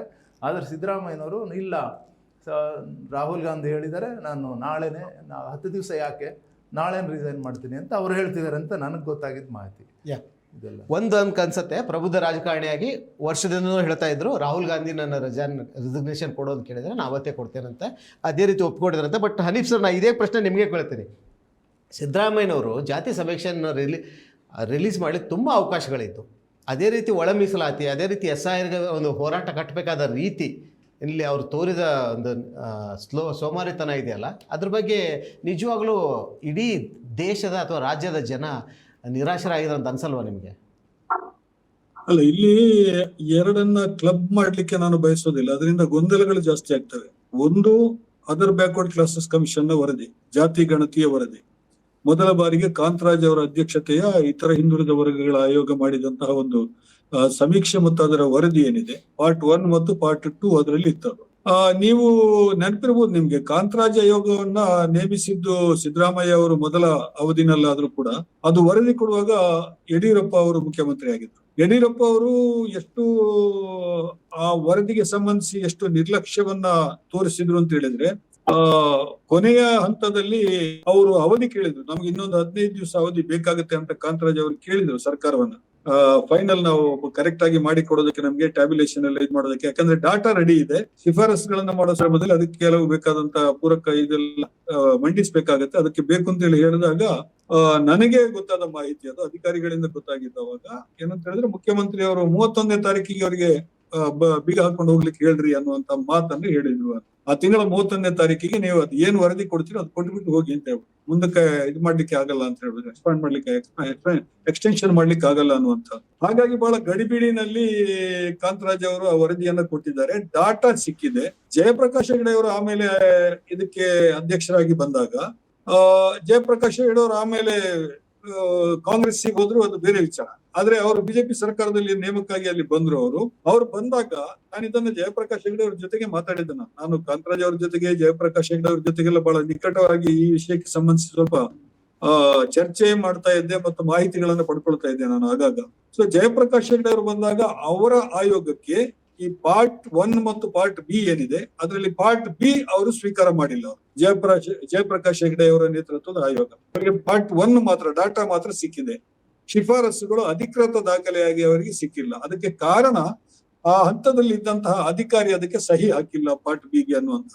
ಹಾಗಾಗಿ ಅದು ಟೆಕ್ನಿಕಲಿ ಅದು ನಮಗೆ ಡಾಕ್ಯುಮೆಂಟ್ ಆಗೋದಿಲ್ಲ ಅನ್ನುವಂತ ಮಾತನ್ನು ಜಯಪ್ರಕಾಶ್ ಹೆಗಡೆ ಅವರು ಹೇಳಿದ್ರು. ಆ ಅಂಕಿಅಂಶಗಳನ್ನ, ಡಾಟಾಗಳನ್ನ ಇಟ್ಕೊಂಡ್ಬಿಟ್ಟು ಜಯಪ್ರಕಾಶ್ ಹೆಗಡೆ ಅವರು ಬೇರೆ ಎಲ್ಲ ಪ್ರವಾಸಗಳನ್ನ ಮಾಡಿ, ಬೇರೆ ಬೇರೆ ಅಹವಾಲುಗಳನ್ನ ಸ್ವೀಕರಿಸಿ ಅವರು ಒಂದು ಸಿದ್ಧ ಮಾಡಿದ್ರು. ಈ ಎರಡೂ ವರದಿಗಳಲ್ಲಿ ವ್ಯತ್ಯಾಸಗಳು ಏನಾದ್ರೂ ಇದೆಯಾ, ಅಥವಾ ಕಾಂತರಾಜು ಅವರ ವರದಿಯ ಆ ಪಾರ್ಟ್ ಅನ್ನೇ ಇವರು ಕಂಟಿನ್ಯೂ ಮಾಡಿದಾರ, ಇದೆಲ್ಲ ಬಹಳ ಗೊಂದಲಗಳು ಅಲ್ಲಿದೆ.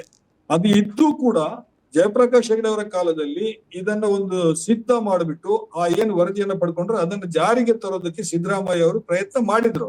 ಆದ್ರೆ ಎಲ್ಲಿಂದ ತಡೆ ಬಂತು? ನಾವು ಹೈಕಮಾಂಡ್ ನಿಂದಲೇ ತಡೆ ಬಂತು. ಅದಕ್ಕೆ ಹೈಕಮಾಂಡ್ ನಿಂದಲೇ ಸೂಚನೆ ಬಂತು, ಅದನ್ನ ಈಗ ನೀವು ಅದನ್ನ ನೀವು ಮುಟ್ಲಿಕ್ಕೆ ಹೋಗ್ಬೇಡಿ ಅನ್ನುವಂಥದ್ದು. ಅದು ಸೂಚನೆ ಬರೋದಕ್ಕೆ ಕಾರಣ ಏನು ಅಂತ ಹೇಳಿದ್ರೆ, ಕಾಂಗ್ರೆಸ್ ಪಕ್ಷದ ಒಳ ರಾಜಕೀಯ. ಬಹಳ ಮುಖ್ಯವಾಗಿ ನಾನು ಬಹಳ ಜವಾಬ್ದಾರಿಯಿಂದ ಈ ಮಾತನ್ನ ಹೇಳ್ತಾ ಇದ್ದೀನಿ. ನನ್ನ ಪತ್ರಕರ್ತನಾಗಿ ನನಗಿರುವಂತಹ ಎಲ್ಲಾ ಮೂಲಗಳ ಮಾಹಿತಿಯನ್ನ ಉಲ್ಲೇಖಿಸಿ ಹೇಳ್ತಾ ಇದ್ದೀನಿ.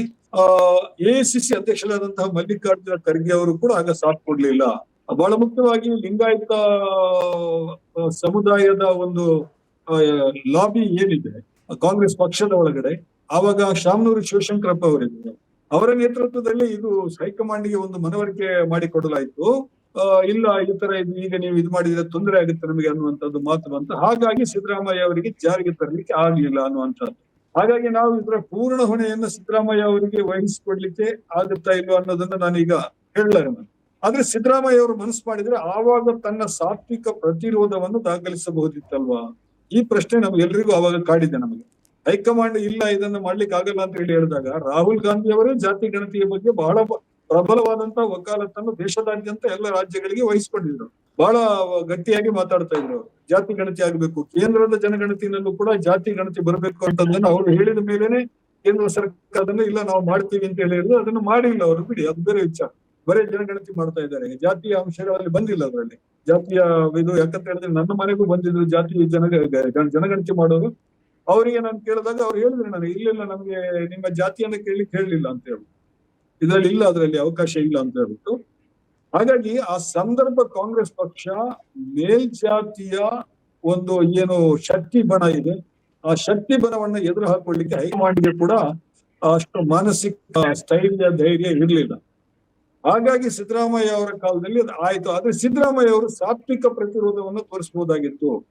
ಇಲ್ಲ ನಾನು ಇದನ್ನ ಮಾಡ್ಬೇಕಾಗಿದೆ, ಇದನ್ನ ಇನ್ನೊಂದ್ಸಲ ಮಾತಾಡ್ತೀನಿ ನಾನು ನಿಮ್ ಜೊತೆಗೆ, ನನಗೆ ಭೇಟಿಗೆ ಅವಕಾಶ ಕೊಡಿ, ಇದ್ರ ಬಗ್ಗೆ ಮಾತಾಡ್ಬೇಕಾಗಿದೆ ಅಂತ ಹೇಳ್ಬೋದಾಗಿತ್ತು. ಅಥವಾ ಬೇರೆ ಬೇರೆ ರೀತಿಯಲ್ಲಿ ರಾಜಕೀಯದಲ್ಲಿ ನೀವು ಒಂದು ಸಿದ್ಧಾಂತವನ್ನು ಇಟ್ಕೊಂಡ್ರೆ ನಿಮ್ಗೆ ಅದನ್ನ ನಿಮಗೆ ಪಕ್ಷದ ಮೇಲೆ ಒತ್ತಡ ತರೋದಕ್ಕೆ ಮತ್ತು ಸಮಾಜದ ಮೂಲಕ ಅದನ್ನು ಹೇಳಿಸೋದಕ್ಕೆ ಬೇಕಾದಷ್ಟು ವಿಧಾನಗಳಿದೆ.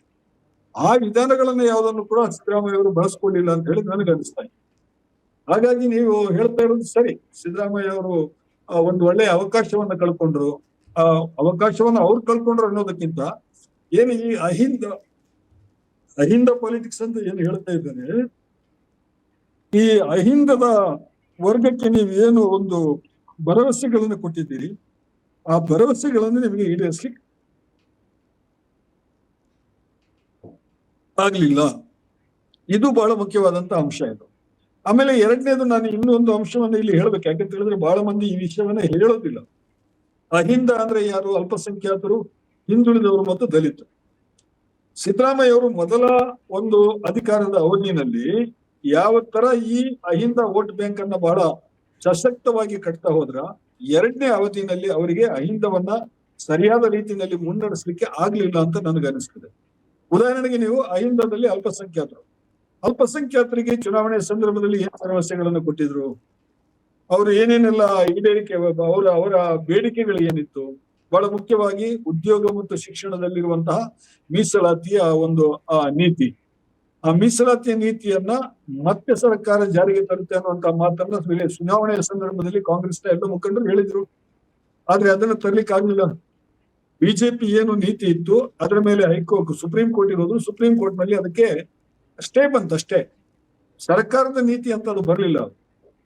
ಎರಡನೇದಾಗಿ ಹಿಜಾಬಿಗೆ ಸಂಬಂಧಿಸಿದಂತಹ ಒಂದು ಏನು ಬೇಡಿಕೆ ಇತ್ತು ಅದನ್ನ ಕೂಡ ಕೊನೆ ಕ್ಷಣದಲ್ಲಿ ಮೊನ್ನೆ ಅದರ ಹಿಂದಿನ ಬದಲಾವಣೆಗಳ ಡೆವಲಪ್ಮೆಂಟ್ ಗಳೆಲ್ಲ ನಿಮ್ಗೆ ಗೊತ್ತಿದೆ ಯಾಕಾಯ್ತು ಅದು ಅಂತ ಹೇಳ್ಬಿಟ್ಟು. ಮುಸ್ಲಿಮರೆಲ್ಲ ಬಹಳ ದೊಡ್ಡ ಒಂದು ಸಭೆ ಸೇರಿಸ್ಬಿಟ್ಟು ರಾಜ್ಯದಾದ್ಯಂತ ಎಲ್ಲರೂ ಸೇರಿ ಒಂದು ಸಮಾವೇಶವನ್ನ ಇದು ಮಾಡಿದ್ರು. ಆ ಸಂದರ್ಭದಲ್ಲಿ ಸರ್ಕಾರ ಜನಿವಾರದ ಇಶ್ಯೂವನ್ನು ಇಟ್ಕೊಂಡ್ಬಿಟ್ಟು ಅದನ್ನ ಮಾಡ್ತದ. ಗೋಹತ್ಯೆ ನಿಷೇಧದ ಕಾಯ್ದೆ ಏನು ಕಠಿಣ ಕಾಯ್ದೆಯನ್ನ ತಿದ್ದುಪಡಿ ಮಾಡಿ ಬಿಜೆಪಿ ಸರ್ಕಾರ ತಂತು, ಅದನ್ನ ಹಿಂದಿನ ರೂಪದಲ್ಲಿ ತರ್ತೀವಿ ಅಂತ ಹೇಳಿ ಭರವಸೆ ಕೊಟ್ಟಿದ್ರು. ಅದನ್ನ ಮಾಡ್ಲಿಲ್ಲ. ಅಲ್ಪಸಂಖ್ಯಾತರು ಅಂದ್ರೆ ಕ್ರಿಶ್ಚಿಯನ್ರಿಗಿರ್ಬೋದು, ಮುಸ್ಲಿಮರಿಗಿರ್ಬೋದು, ಅಲ್ಪಸಂಖ್ಯಾತರಿಗೆ ಕೊಟ್ಟಿರುವಂತ ಭರವಸೆ ಅದು. ಅದೇ ರೀತಿ ಮತಾಂತರ ನಿಷೇಧ ಕಾಯ್ದೆಗೆ ಸಂಬಂಧಿಸಿ ಕೋರೆ ಹಲ್ಲುಗಳನ್ನ, ಕ್ರೂರವಾದಂತಹ ಕಲಂಗಳನ್ನೆಲ್ಲ ಏನು ಬಿಜೆಪಿ ಸರ್ಕಾರದವರು ಸೇರಿಸಿದ್ರು ಅದನ್ನು ಕೂಡ ಹಿಂದಿನ ರೂಪದಲ್ಲಿ ನಾವು ಇಡ್ತೀವಿ ಅಂತೆಲ್ಲ ಹೇಳಿದ್ರು. ತಿದ್ದುಪಡಿ ಹಿಂದೆ ಇದ್ದದನ್ನು ತಿದ್ದುಪಡಿಯನ್ನು ಕಿತ್ತಾಕಿ ಮಾಡ್ತೀವಿ ಅಂತ ಹೇಳಿದ್ರು, ಅದನ್ನು ಕೂಡ ಮಾಡ್ಲಿಲ್ಲ. ಆಮೇಲೆ ಚುನಾವಣೆಯ ಭಾಷಣದಲ್ಲಿ ಸಿದ್ದರಾಮಯ್ಯ ಅವರು ನಾನು ಎರಡು ಭಾಷಣಗಳನ್ನ ಅವ್ರ ವಿಡಿಯೋಗಳನ್ನ ಕೇಳಿಸ್ಕೊಂಡೆ. ನಾನು ಒಂದು ಮಂಗಳೂರಿನಲ್ಲಿ ಭಾಷಣ ಮಾಡಿದ್ರು, ಇನ್ನೊಂದು ಬೀದರ್ನಲ್ಲಿ ಭಾಷಣ ಮಾಡಿದ್ರು.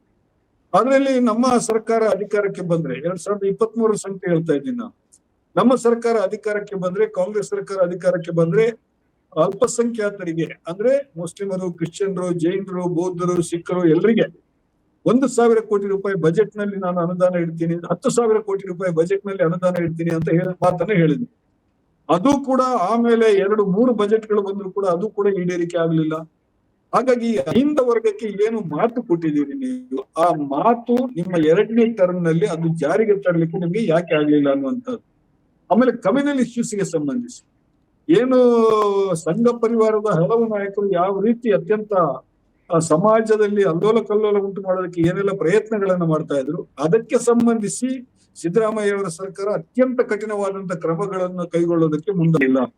ಬಹಳ ಸಾಫ್ಟ್ ಆದಂತ ಕ್ರಮಗಳು. ಬಹಳ ಈಗ ನಾವು ನಮ್ಮ ಕಲ್ಲಡ್ಕ ಪ್ರಭಾಕರ ಅವರ ಪ್ರಕರಣದಲ್ಲಿ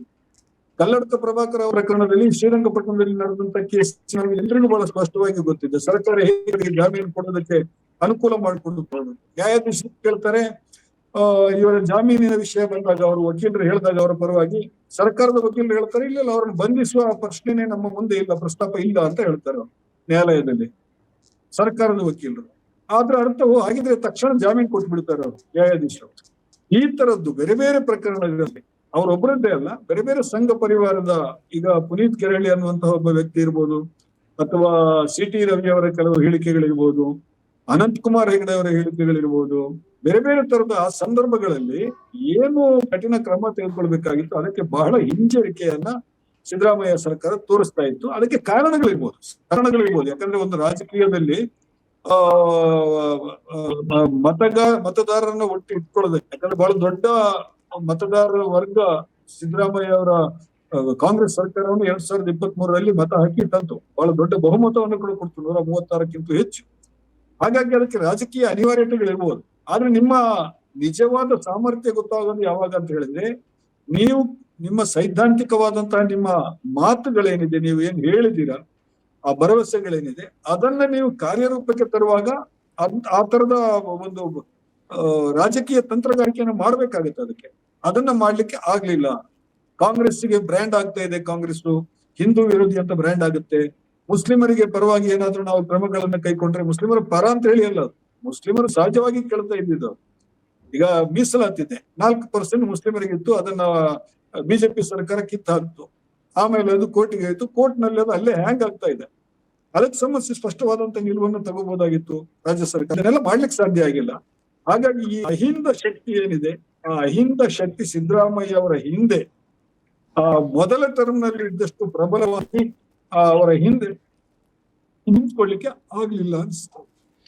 ಎಸ್ ಸರ್, ಮತ್ತೆ ಬರ್ತೀನಿ. ಈಗ ಒಂದು ಇಂಪಾರ್ಟೆಂಟ್ ಮಾತು ಹೇಳಿದರು ಹನೀಫ್ ಸರ್, ಏನು ಅದು ಸಂಪನ್ಮೂಲ ಮರು ಹಂಚಿಕೆ ಏನಿದೆ ರಾಜ್ಯದಲ್ಲಿ, ಅದನ್ನು ಶುರು ಮಾಡಿದ್ದೆ ಸಿದ್ದರಾಮಯ್ಯ ಸರ್ಕಾರ ಗ್ಯಾರಂಟಿ ಯೋಜನೆಗಳ ಮೂಲಕ. ಅದರ ನಂತರ ಇಡೀ ದೇಶದ ಎಲ್ಲೆಡೆ ರಾಬಡಿ ಅಂತ ಹೇಳಿ ಪ್ರಧಾನಮಂತ್ರಿ ಗೇಲಿ ಮಾಡಿದ್ರು ಸಹಿತ ಎಲ್ಲ ರಾಜ್ಯಗಳಲ್ಲೂ ಅದನ್ನೇ ಅನುಸರಿಸ್ತಾ ಮುಂದೆ ಸಾಗ್ತಾ ಇದ್ದಾರೆ. ಈಗ ಇಂಥ ಸಂದರ್ಭದಲ್ಲಿ ಈ ಮರು ಹಂಚಿಕೆ ಮಾಡಿ ಗ್ಯಾರಂಟಿ ಯಶಸ್ವಿ ಇಷ್ಟು ಯೋಜನೆಗಳ ಮಾಡಿದ ಸಿದ್ದರಾಮಯ್ಯ ಸರ್ಕಾರ ಅದೇ ರೀತಿ ಬೇರೆ ಆಶ್ವಾಸನೆಗಳು ಕೊಟ್ಟಿದ್ರಲ್ಲ. BJP ತಂದ ಲ್ಯಾಂಡ್ ಅಕ್ವಿಸಿಷನ್ ಬಿಲ್ಲನ್ನು ನಾವು ವಾಪಸ್ ತೆಗೆದುಕೊಳ್ತೀವಿ, ಗೋಹತ್ಯೆ ನಿಷೇಧವನ್ನು ನಾವು ವಾಪಸ್ ತೆಗೆದುಕೊಳ್ತೀವಿ, ಆಮೇಲೆ ಯಾರು ಸಂವಿಧಾನ ವಿರೋಧಿ ಹೇಳಿಕೆಗಳನ್ನು ಕೊಡ್ತಾರೆ, ಕೋಮು ವಿರುದ್ಧ ಹೇಳಿಕೆಗಳನ್ನು ಕೊಡ್ತಾರೆ, ಅವ್ರ ವಿರುದ್ಧ ಕಠಿಣ ಕ್ರಮಗಳನ್ನು ಕೈಗೊಳ್ತೀವಿ ಅಂತ. ಆ ಎಲ್ಲವನ್ನು ಮಾಡುವಲ್ಲಿ ಅವರು ಆ ದೃಢತೆ ಇದನ್ನು ತೋರಿಸ್ತಿಲ್ಲಲ್ಲ, ಸಂಪೂರ್ಣ ವಿಫಲರಾಗಿದ್ದಾರೆ ಅಂತ ಅನ್ಸಲ್ವಾ ನಿಮಗೆ? ಅಷ್ಟೇ ಅಲ್ಲ, ರೈತ ವಿರೋಧಿ ಕಾಯ್ದೆಗಳು, ಅದೇ ಲ್ಯಾಂಡ್ ಅಕ್ವಿಸಿಷನ್ ಬಿಲ್, ರೈತ ವಿರೋಧಿ ಕಾಯ್ದೆಗಳೇನಿತ್ತು ಅದನ್ನ ಕೇಂದ್ರ ಸರ್ಕಾರ ವಾಪಸ್ ತಗೊಳ್ತೀವಿ ಅಂತ ಹೇಳಿದ್ರು. ರಾಜ್ಯ ಸರ್ಕಾರ ಇದುವರೆಗೂ ವಾಪಸ್ ತಗೊಂಡಿರುವಂಥ ಅಧಿಕೃತ ದಾಖಲೆಗಳಿಲ್ಲ, ಅಧಿಕೃತ ಪ್ರಕಟಣೆ ಆಗಿಲ್ಲ. ಆದ್ದರಿಂದ ಸಿದ್ದರಾಮಯ್ಯನವರು ಹನೀಫ್ ಹೇಳ್ತಾ ಇದ್ರು, ಅವರಿಗೆ ರಾಜಕೀಯ ಅನಿವಾರ್ಯಗಳು, ರಾಜಕೀಯ ಒತ್ತಡಗಳಿರ್ಬೋದು ಪಕ್ಷದೊಳಗೆ ಅಂತ. ನನಗೆ ಆ ಅನಿವಾರ್ಯಗಳು, ಒತ್ತಡಗಳು ನನಗಂತೂ ಕಾಣ್ತಾ ಇಲ್ಲ. ಯಾಕೆ ಅಂತಂದರೆ ಅವರ ಹೈಕಮಾಂಡು, ಅದರಲ್ಲೂ ರಾಹುಲ್ ಗಾಂಧಿಯವರು ಭಾಳ ಸ್ಪಷ್ಟವಾಗಿ ಇದೆಲ್ಲದರ ಪರವಾಗಿ ನಿಂತಿದ್ದು. ರಾಷ್ಟ್ರ ಮಟ್ಟದಲ್ಲಿ SIR ಪರವಾಗಿ, SIR ವಿರುದ್ಧವಾಗಿ ನಿಂತಿದ್ದಾರೆ. ಜಾತಿ ಗಣತಿಯ ಪರವಾಗಿ ನಿಂತಿದ್ದಾರೆ. ಕಾಂಗ್ರೆಸ್ನ ಒತ್ತಾಸೆಯಿಂದನೇ ಕೇಂದ್ರ ಸರ್ಕಾರ ಈಗ ಅನಿವಾರ್ಯವಾಗಿ ಜಾತಿ ಜನಗಣತಿ. ಈಗಂತೂ ಮುಸ್ಲಿಮರ, ಈಗ ಮುಸಲ್ಮಾನರ ಸಮಸ್ಯೆಗಳು ಬಂದಾಗ ಮುಸಲ್ಮಾನರ ಸಮಸ್ಯೆಗಳಂತ ಹೇಳಿ ಅಲ್ಪಸಂಖ್ಯಾತರ ಸಮಸ್ಯೆಗಳು ಅಂತ ಅದಕ್ಕೆ ಮುಸುಕು ಓದಿಸ್ಬೇಡಿ ಅಂತ ಹೇಳಿದ್ದಾರೆ. ಹಿಂಗೆಲ್ಲ ಇದ್ದಾಗ ಯಾವ ಶಕ್ತಿಗಳು ಇವ್ರನ್ನ ಕಟ್ಟಾಕ್ತು ಅಂತ ನನಗೆ. ಆಮೇಲೆ ಸಂಪೂರ್ಣ ಮೆಜಾರಿಟಿನೂ ಇತ್ತು, 140 ಸೀಟ್ಗಳು ಇದ್ವು, ಅಷ್ಟಿತ್ತು. ಇದೆಲ್ಲ ಪಕ್ಷದ ಒಳ ರಾಜಕಾರಣದ ವಿಚಾರ ಬಂದು ಇವರು ಕೈ ಕಟ್ಟಾಕಿರೋದು ನನಗಂತೂ ಕಾಣಿಸ್ತಾ ಇಲ್ಲ. ಆದ್ದರಿಂದ 2ನೇ ಟರ್ಮ್ ಅವ್ರದ್ದು ಭಾಳ ನಿರಾಶಾದಾಯಕ ಆಗಿತ್ತು. ಒಂದು ತೋರಿಕೆಗೆ ಮಾತ್ರ ಅಲ್ಲೊಂದು ಜನಪರವಾದ ಅಥವಾ ಸಾಮಾಜಿಕ, ಜನಪರ ಅನ್ನೋದಕ್ಕಿಂತ ಹೆಚ್ಚಾಗಿ ಸಾಮಾಜಿಕ ನ್ಯಾಯದ ಪರವಾದ ಮತ್ತು ಸೆಕ್ಯುಲರ್ ಸರ್ಕಾರ, ಸೆಕ್ಯುಲರ್ ಚೆಹರೆ ಅಲ್ಲಿದೆ ಅಂತ ತೋರಿಕೆಗೆ ಮಾತ್ರ ಅನಿಸ್ತಾ ಇತ್ತು. ಅದು ನಿಜ ಅರ್ಥದಲ್ಲಿ ಅದು ಕಾಣ್ತಾ ಇರಲಿಲ್ಲ, ಅದು ಜಾರಿ ಆಗಲಿಲ್ಲ. ಹಲವಾರು ಈಗಾಗಲೇ ನಾವು ಚರ್ಚೆ ಮಾಡಿರೋ ವಿಷಯಗಳಲ್ಲಿ ಅದು ಪ್ರಕಟ ಆಗಲಿಲ್ಲ. ಅದು ಈಗ ಬದಲಾವಣೆ ಗಾಳಿ ಸಿದ್ದರಾಮಯ್ಯರಿಂದ ಡಿ ಕೆ ಶಿವಕುಮಾರ್ ಹತ್ರ ಸಾಕ್ತಾರೆ ಸ್ಪಷ್ಟವಾಗ್ತಾ ಇದೆ. ಯಾಕಂದರೆ ರಾಜಾರಾಮ್ ತಲ್ಲೂರ್ ಅಂತ ಹೇಳಿದ್ರು ತುಂಬ ಜನ ಹಿರಿಯ ಪತ್ರಕರ್ತರಿಗೆ ಒಂದು ಅನಿಸ್ತಾ ಇತ್ತು, ಕಾಂಗ್ರೆಸ್ ಎಲ್ಲೋ ಬಿ ಜೆ ಪಿ ಹಾಕಿದ ಗಾಳದಲ್ಲೇ ಬೀಳ್ತಾ ಇದೆ ಅನಿಸುತ್ತೆ. ಮತ್ತೆ ಅವರು ಡಿ ಕೆನಂತ ನಾಯಕತ್ವ ಕೊಟ್ಟರೆ ಕ್ರಿಮಿನಲ್ ರಾಜಕಾರಣದ ಬಗ್ಗೆನೇ 2 ವರ್ಷ ಅವರು ಮಾತುಕತೆಗಳು ನಡೆಯುತ್ತೆ, ಆ ಟೀಕೆ ಟಿಪ್ಪಣಿಗಳು ನಡೆಯುತ್ತೆ, ಅವರು ಆರೋಪ ಮಾಡೋದು ಇವರು ತಪ್ಪಿಸ್ಕೊಳ್ಳೋ ನಡೆಯುತ್ತೆ. ಅದ್ರ ಬದಲು ಒಂದು ಹೊಸ ನಾಯಕತ್ವ, ಹೊಸ ಇದನ್ನು ಹುಟ್ಟು ಹಾಕಬೇಕಾಯಿತು. ಅದರಲ್ಲಿ ವಿಫಲರಾಗಿದೆ ಹೈಕಮಾಂಡು. ಡಿ ಕೆ ಶಿವಕುಮಾರ್ ಹತ್ರ ಹೋಗ್ತಾರೆ. ಡಿ ಕೆ ಶಿವಕುಮಾರ್ ಹೋದ್ಮೇಲೆ ಈ ಸಾಮಾಜಿಕ ನ್ಯಾಯಕ್ಕೆ ಏನಾದರೂ ಮತ್ತೆ ನ್ಯಾಯ ಸಿಗೋ ಸಾಧ್ಯತೆಗಳಿರುತ್ತಾ? ಒಳ ಮೀಸಲಾತಿ ವಿಷಯ ಇರ್ಬೋದು, ಅಥವಾ ರೈತರ ವಿಷಯ ಇರ್ಬೋದು, ರೈತ ವಿರೋಧಿ ಕಾನೂನುಗಳನ್ನು ಹಿಂತೆಗೆದುಕೊಳ್ಳೋದಿರ್ಬೋದು. ಅವರು ಎಷ್ಟಿಷ್ಟು ಇಲ್ಲೊಂದು ನಿರೀಕ್ಷೆನಾದರೂ ಇತ್ತು ಸಿದ್ದರಾಮಯ್ಯನವ್ರು ಮಾಡ್ಬೋದಂತ. ಆ ನಿರೀಕ್ಷೆನಾದರೂ ಇಟ್ಕೊಳ್ಳಿಕ್ಕೆ ಆಗತ್ತಾ ಸರ್ ಡಿ ಕೆ ಶಿವಕುಮಾರ್? ಅಧಿಕಾರ ಹಸ್ತಾಂತರ ಆದಮೇಲೆ ನೀವು ಹೇಳ್ತಿರೋದು, ಶಿವಕುಮಾರ್ ಅವರಿಂದ ಈ ನಿರೀಕ್ಷೆಗಳನ್ನ ಇದುವರೆಗೂ ಅವ್ರನ್ನ ಯಾರು ನೋಡಿದಾರೋ ಅವರಂತೂ ಗ್ಯಾರಂಟಿ ಇಂಥದನ್ನು ಖಚಿತವಾಗಿ ಇಂಥ ನಿರೀಕ್ಷೆಗಳನ್ನ ಇಟ್ಕೊಳ್ಳೋಕೆ ಸಾಧ್ಯ ಇಲ್ಲ. ಅವರು 2023ರಲ್ಲಿ ನಡೆದ ಚುನಾವಣೆಗಳ ಸಂದರ್ಭದಲ್ಲೇ ಅವರು ಎಷ್ಟು ಸಾಫ್ಟ್ ಹಿಂದುತ್ವ ಅನುಸರಿಸಿದ್ರು ಅಂತ ಭಾಳ ಸ್ಪಷ್ಟವಾದ ಅದಕ್ಕೆ ಉದಾಹರಣೆಗಳಿದ್ದಾವೆ. ಅವರು ಬೇರೆ ಪಕ್ಷದ ಬೇರೆ ನಾಯಕರು ಹೇಳಿದ್ದನ್ನು ಕೂಡ ಭಾಳ ಜಾಣತನದಿಂದ ಅವರು ಅದಕ್ಕೆ ಮುಸುಕೊದಿಸ್ಬಿಟ್ಟು ಮಾತಾಡ್ತಾ ಇದ್ದಿದ್ದು ನೋಡಿದ್ದೀವಿ ನಾವು. ಸಾಫ್ಟ್ ಹಿಂದುತ್ವ ಇದೆ ಅವ್ರಿಗೆ. ಅವ್ರಿಗೆ ಇನ್ನೊಂದು ಏನೋ ಅನುಮಾನ ಇರ್ಬೋದು, ಸಾಫ್ಟ್ ಹಿಂದುತ್ವ ಮಾಡದೇ ಇದ್ದರೆ ನಮಗೆ ಈ ಮತಗಳು ಬರೋದಿಲ್ಲ ಅನ್ನೋದವ್ರ ಲೆಕ್ಕಾಚಾರ ಇರ್ಬೋದು. ಅಸೆಂಬ್ಲಿ ಒಳಗಡೆ ಅವರು RSS ಪ್ರಾರ್ಥನೆನ ಹೇಳೋದಾಗಲಿ, ಅವರು ಸಂಸ್ಕೃತನ ಬಲವಾಗಿ ಸಮರ್ಥನೆ ಮಾಡ್ಕೊಳ್ಳೋದಾಗಲಿ, ಆಮೇಲೆ ಧರ್ಮಸ್ಥಳದ ಮೇಲೆ ಬಂದಿದ್ದ ಆರೋಪಗಳನ್ನು ಅವರು ಭಾಳ ಸುಲಭವಾಗಿ ಬ್ರಷ್ ಆಫ್ ಮಾಡಿ ಇದು ಎಲ್ಲ ತಪ್ಪು, SIT ರಚನೆ ಮಾಡಿದ್ದು ಕೂಡ ಅವರಿಗೆ ಸಮ್ಮತಿ ಇರಲಿಲ್ಲ. ಸೊ ಹಿಂಗಿದ್ದಾಗ ಇವರಿಂದ ಅದನ್ನು ಒಂದು ಸೈದ್ಧಾಂತಿಕ ಸ್ಪಷ್ಟತೆ ಅಂತೂ ಇಲ್ಲವೇ ಇಲ್ಲ. ಆದ್ದರಿಂದ ಇದೆಲ್ಲ ಸಿದ್ದರಾಮಯ್ಯನವ್ರ ಜೊತೆಗೇ ಅಂತ್ಯ ಆಗೋ ಸೂಚನೆಗಳೇ ಜಾಸ್ತಿ. ಈಗ ಸಿದ್ದರಾಮಯ್ಯನವರು ಕೂಡ ಅದ್ರ ಬಗ್ಗೆ ಆಲೋಚನೆ ಮಾಡೋದು ಭಾಳ ಕಮ್ಮಿ ಮಾಡಿದರು ಅಂತ ನಾವು ಇವಾಗ ಮಾತಾಡ್ಕೊಂಡ್ವಿ. ಸೊ ಇವರು ಒಂದು ಸಂಘಟನಾ ಚಾತುರ್ಯ ಇರ್ಬೋದು, ಒಂದು ಸಂಪನ್ಮೂಲ ಅವ್ರ ಹತ್ರ ಇರ್ಬೋದು, ಆದರೆ ಸೈದ್ಧಾಂತಿಕ ಸ್ಪಷ್ಟತೆ ಇಲ್ಲ. ಕಾಂಗ್ರೆಸ್ಸಲ್ಲಿ ಬಹಳ ಜನ, ಈಗ ರಾಹುಲ್ ಗಾಂಧಿ ಹೇಳಿದ್ರು ಗುಜರಾತಲ್ಲಿ 60% ಕಾಂಗ್ರೆಸ್ ಏನು RSSನವರಿದ್ದಾರೆ ಕಾಂಗ್ರೆಸ್ಸಲ್ಲಿ ಅಂತ. ಆದರೆ ಅವ್ರು ಏನು ಕ್ರಮ ತಗೊಳಕ್ಕಾಯ್ತು? ಅಲ್ಲಿ ಅವ್ರ ಕೈ ಕಟ್ಟು ಹಾಕಿರ್ಬೋದು. ಇಲ್ಲಿ ಇವರು ಅದೇ ಥರ ಇವರು ಸಾಫ್ಟ್ ಹಿಂದುತ್ವ ಮಾಡ್ತಿದ್ದಾರೆ ಶಿವಕುಮಾರ್. ಅವ್ರಿಗೆ ಸೈದ್ಧಾಂತಿಕ ಸ್ಪಷ್ಟತೆ ಇಲ್ಲ, ಕಾಂಗ್ರೆಸ್ಸಿನ ಸೈದ್ಧಾಂತಿಕ ಸ್ಪಷ್ಟತೆ. ಅಟ್ಲೀಸ್ಟ್ ಅವರು ಅವರ ನಾಯಕ ಮಾಡಿದ್ದನ್ನು ನೋಡ್ಬಿಟ್ಟಾದರೂ ಅದನ್ನು ಅನುಕರಿಸ್ಬೋದು, ಅದನ್ನು ಪ್ರತಿಫಲಿಸ್ಬೋದು. ಅದನ್ನು ಯಾವುದು ಮಾಡ್ತಾ ಇಲ್ಲ ಅವರು. ಅವರನ್ನು ಇಟ್ಕೊಳ್ಳೋಕ್ಕೆ ಭಾಳ ಅನಿವಾರ್ಯದ ಇದು. ಅವರು ಹೈಕಮಾಂಡು ಏನನ್ನು ಕಾಣ್ತಾ ಇರ್ಬೋದು ಅಂತಂದರೆ, ಅವರು ಮುಂದಿನ ಚುನಾವಣೆಗಳನ್ನು ಅವರು BJPಗೆ ಈ TV ಚರ್ಚಲ್ಲಿ ಏನು ಪದ ಬಳಸ್ತೀವಿ ನಾವು, ಟಕ್ಕರ್ ಕೊಡೋದು ಅಂತ, BJPಗೆ ಟಕ್ಕರ್ ಕೊಡ್ತಾರೆ ಅವರು ಅನ್ನೋ ಕಾರಣಕ್ಕೋಸ್ಕರ ಅವರನ್ನು ಸಹಜವಾಗಿ ಅಂದರೆ ಸಿದ್ದರಾಮಯ್ಯನವರು ಆ ಉತ್ಸಾಹ, ಮೊದಲಿನ ಉತ್ಸಾಹ ಇಲ್ಲ. ಮುಂದಿನ ಚುನಾವಣೆಯಲ್ಲಿ ಅದೇ ಉತ್ಸಾಹದಿಂದ ಅವರು ಚುನಾವಣೆ ಎದುರಿಸ್ತಾರೆ. BJPಗೆ ಒಂದು ಪ್ರತಿಸ್ಪರ್ಧಿ ಹೊಡ್ತಾರ, ಅಥವಾ ಡಿ ಕೆ ಶಿವಕುಮಾರ್ಗೆ ಆ ಪ್ರತಿಸ್ಪರ್ಧಿ ಹೊಡ್ಡಿ ಮತ್ತೆ ಮುಖ್ಯಮಂತ್ರಿ ಆಗೋ ಚಾನ್ಸಸ್ ಇದೆ. ಯಾಕಂದರೆ ಇನ್ಕಂಬೆನ್ಸಿ ಮುರಿದು ಮತ್ತೆ ಸರ್ಕಾರ ಗೆಲ್ಲಿಸ್ಬೇಕಂತ ದೊಡ್ಡ ಕಠಿಣ ಸವಾಲು. ಹನೀಫ್ ಸರ್, ನಿಮ್ಮ ಹತ್ರ ಬರ್ತೇನೆ ನಾನೀಗ. ಈ ಸೈದ್ಧಾಂತಿಕ ಸ್ಪಷ್ಟತೆ ಇಲ್ಲದ, ಅಂದರೆ ಸೈದ್ಧಾಂತಿಕ ಸ್ಪಷ್ಟತೆ ಇರುವ ಸಿದ್ದರಾಮಯ್ಯನವರಿಂದನೇ ನಮಗೆ ಇಷ್ಟು ನಿರಾಶೆ ಆಗಿರುವಾಗ, ಈ ಸೈದ್ಧಾಂತಿಕ ಸ್ಪಷ್ಟತೆ ಇಲ್ಲದೆ ಆಮೇಲೆ ನಾವೇನು ಬಲಾಢ್ಯ ಜಾತಿಗಳಂತ ಏನು ಹೇಳ್ತೀವಿ, ಆ ಜಾತಿಗೆ ಸೇರಲ್ಪಟ್ಟ ಡಿ ಕೆ ಶಿವಕುಮಾರಿಂದ ರಾಜ್ಯ ಏನು ನಿರೀಕ್ಷೆ ಮಾಡ್ಬೋದು? ಸೈದ್ಧಾಂತಿಕ ಸ್ಪಷ್ಟತೆ ಇದ್ದ ಸಿದ್ದರಾಮಯ್ಯರಿಂದನೇ ನಾವು ಏನೂ ನಿರೀಕ್ಷೆ ಮಾಡೋಕ್ಕಾಗಿಲ್ಲ, ನಿರಾಶೆ ಅನುಭವಿಸಿದ್ದೀವಿ. ಈ ಸೈದ್ಧಾಂತಿಕ ಸ್ಪಷ್ಟತೆ ಇಲ್ಲದೆ ಆಮೇಲೆ ಸಂಪನ್ಮೂಲ ಕ್ರೋಢೀಕರಣದಲ್ಲೇ ತಮ್ಮ ಚಾತುರ್ಯವನ್ನು ಮೆರಿತಾರೋ ಡಿ ಕೆ ಶಿವಕುಮಾರು, ಬಲಾಢ್ಯ ಜಾತಿಗೆ ಸೇರಿದವರು, ನಾವೇನು ಬಲಾಢ್ಯ ಜಾತಿಗಳಂತ ಹೇಳ್ತೀವಿ, ಅವರಿಂದ ನಾವೇನಾದರೂ ರಾಜ್ಯ ಏನು ನಿರೀಕ್ಷೆ ಮಾಡ್ಬೋದು ಅನ್ಸುತ್ತೆ? ಅಲ್ಲಲ್ಲ, ಈ ಪ್ರಶ್ನೆಯನ್ನ ನಾವು ಯಾರು ಕೇಳ್ತಾ ಇದ್ದೀವಿ ಅನ್ನೋದು ಕೂಡ ಮುಖ್ಯ. ಈ ಪ್ರಶ್ನೆಯನ್ನ ಈಗ ಏನು ಈಗ ಸೈದ್ಧಾಂತಿಕ ಸ್ಪಷ್ಟತೆ ಅಂತ ನೀವು ಏನನ್ನ ಹೇಳ್ತಾ ಇದ್ದೀರಿ, ನೀವು ಲೆಫ್ಟ್ ಸೆಂಟ್ರಿಕ್ ಪೊಸಿಷನ್ ನಲ್ಲಿ ಕುಳಿತುಕೊಂಡು ಇದನ್ನ ಕೇಳ್ತಾ ಇದ್ದೀರಿ ಈ ಪ್ರಶ್ನೆಯನ್ನ. ಕಾಂಗ್ರೆಸ್ ನಲ್ಲಿರುವಂತಹ ಬಹುತೇಕ ಮತದಾರರು ಈಗ 2023 ಚುನಾವಣೆಯಲ್ಲಿ ಒಂದು ಬಹಳ ಸ್ಪಷ್ಟವಾಗಿತ್ತು. ಏನಂತ ಹೇಳಿದ್ರೆ, ಕಾಂಗ್ರೆಸ್ನ ಮತ ಬ್ಯಾಂಕ್ ಅನ್ನ ತಗೊಂಡ್ಬಂದಂತಹ ರೈಲು, ನಾವು ಅದನ್ನೊಂದು ರೈಲಿಗೆ ಹೋಲಿಕೆ ಮಾಡಿದ್ರೆ ಅಹಿಂದ ವರ್ಗದ ಮತಗಳು ಭೋಗಿ ತರ ಕೆಲಸ ಮಾಡಿದೆ, ಇಂಜಿನ್ ತರ ಕೆಲಸ ಮಾಡಿದೆ. ಅದರ ಜೊತೆಗೆ ಲಿಂಗಾಯತರ ಮತಗಳು ಇತ್ತು, ಒಕ್ಕಲಿಗರ ಮತಗಳು ಇತ್ತು, ಬೇರೆ ಬೇರೆ ಸಮುದಾಯದವರ ಮತಗಳು, ಬ್ರಾಹ್ಮಣರ ಮತಗಳು ಕೂಡ ಇತ್ತು ಕೆಲವು ಕಡೆ. ಅದ್ರಲ್ಲೇನು ನಾವೇನು ಮುಚ್ಚುಮರೆ ಮಾಡುವಂತದ್ದೇನಿಲ್ಲ, ಅಥವಾ ಇದು ಜಾತಿವಾದ ಮಾತಾಡೋದು ಅಂತ ಹೇಳಿ ಅಲ್ಲ, ಅದು ನಾವು ಸಹಜವಾಗಿ ಗಮನಿಸಿರೋದು. ಆದ್ರೆ ಡಿ ಕೆ ಶಿವಕುಮಾರ್ ಅವರು ಒಕ್ಕಲಿಗ ಸಮುದಾಯಕ್ಕೆ ಸೇರಿದವರಾಗಿರೋದ್ರಿಂದ ಮತ್ತು ನಾವು ಈ ಸಾಮಾಜಿಕ ಶ್ರೇಣೀಕರಣದಲ್ಲಿ ಅವರನ್ನ ಅಪ್ಪರ್ ಕಾಸ್ಟ್ ಅಂತ ಪರಿಗಣಿಸ್ತಾ ಇರೋದ್ರಿಂದ ಸರ್ಕಾರದ ವರದಿಗಳಲ್ಲಿ ಅವರೆಲ್ಲರೂ ಒಬಿಸಿ ಬರ್ತಾರೆ, ಲಿಂಗಾಯತರು ಒಬಿಸಿ ಬರ್ತಾರೆ, ಒಕ್ಕಲಿಗರು ಒಬಿಸಿ ಬರ್ತಾರೆ. ನೀವು ಶಿಕ್ಷಣ ಮತ್ತು ಉದ್ಯೋಗಕ್ಕೆ ನೀಡಿದಂತ ಮೀಸಲಾತಿ ನೀತಿನಲ್ಲಿ ಗಮನಿಸಿದ್ರೆ ಎಲ್ಲ ಒಬಿಸಿ ವರ್ಗೀಕರಣದಲ್ಲಿ ಅವರೆಲ್ಲರೂ ಬರ್ತಾರೆ. ಅವರು ಅದು 2A ಇರ್ಬೋದು, 2B ಇರ್ಬೋದು, 3A ಇರ್ಬೋದು, 3B ಇರ್ಬೋದು, ಎಲ್ಲ ಇದ್ರಲ್ಲೇ ಬರ್ತಾರೆ. ಆದ್ರೆ ನಾವು ರಾಜಕೀಯ ಶ್ರೇಣೀಕರಣವನ್ನು ಮಾಡ್ಕೊಂಡಿದ್ವಲ್ವಾ, ಎರಡು ಪ್ರಬಲ ಜಾತಿಗಳು ಅಂತ, ಲಿಂಗಾಯತರು ಮತ್ತು ಒಕ್ಕಲಿಗರು ಅಂತ. ಸೊ ಇಲ್ಲಿ ನೀವು ಈಗ ಸಹಜವಾಗಿ ಅವರು ಒಕ್ಕಲಿಗ ಸಮುದಾಯಕ್ಕೆ ಸೇರಿದವರಾಗಿರೋದ್ರಿಂದ ನೀವು ಇದನ್ನ ಹೇಗೆ ಅನಲೈಸ್ ಮಾಡ್ತೀರಿ? ಈಗ ಜನರ ನಿರೀಕ್ಷೆ ಏನಂತ ನೀವು ಕೇಳ್ತೀರಿ. ಯಾವ ಜನರ ಬಗ್ಗೆ ಕೇಳ್ತಾ ಇದ್ರಿ ನೀವು?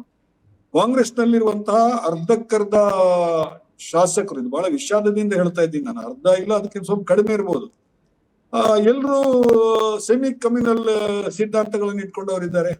ಬಿಜೆಪಿಯ ಬಗ್ಗೆ ಸಾಫ್ಟ್ ಹಿಂದುತ್ವ ಬಹಳ ಮಂದಿ, ನಾನೇ ಕೇಳಿಸ್ಕೊಂಡಿದ್ದೀನಿ, ತುಂಬಾ ಮಂದಿ ನನಗೆ ಕಾಂಗ್ರೆಸ್ ನಾಯಕರು ಗೊತ್ತು, ಅವ್ರು ಮಾತಾಡುವಾಗ ನಾನು ಕೇಳಿಸ್ಕೊಂಡಿದ್ದೀನಿ. ಹಿರಿಯ ನಾಯಕರು ಕಾಂಗ್ರೆಸ್ಸಿನ ಇತ್ತೀಚೆಗೆ ಮಾತಾಡುವಾಗ್ಲೂ ಹೇಳಿದ್ರು, ಅಲ್ಪಸಂಖ್ಯಾತರನ್ನ ತಲೆ ಮೇಲೆ ಹೊತ್ಕೊಂಡಿರೋದು ಕಾಂಗ್ರೆಸ್ ಜಾಸ್ತಿ ಆಯ್ತು, ಆದ್ರಿಂದಾಗಿ ಬಿಜೆಪಿಯವರಿಗೆ ಸುಲಭ ಆಗ್ತಾ ಇದೆ ಚುನಾವಣೆ ಗೆಲ್ಲೋದಕ್ಕೆ. ಈ ತರದ ಮಾತುಗಳೆಲ್ಲ ಅಂದ್ರೆ ಮೃದು ಹಿಂದುತ್ವ ಬೇಕು ಅನ್ನುವಂಥದ್ದನ್ನ ಹೇಳುವಂತಹದ್ದು ಬಹುತೇಕ ಕಾಂಗ್ರೆಸ್ ನಾಯಕರು ಹೇಳ್ತಾ ಇರುವಾಗ ನೀವು ಯಾವ ಸೈದ್ಧಾಂತಿಕ ಇದ್ರ ಬಗ್ಗೆ ಮಾತಾಡ್ತಾ ಇದ್ರಿ? ನೀವು ಪಕ್ಷದ ಸೈದ್ಧಾಂತಿಕ ನಿಲುವು ಅಂತ ಒಂದೇನಾರು ಇದೆಯಾ?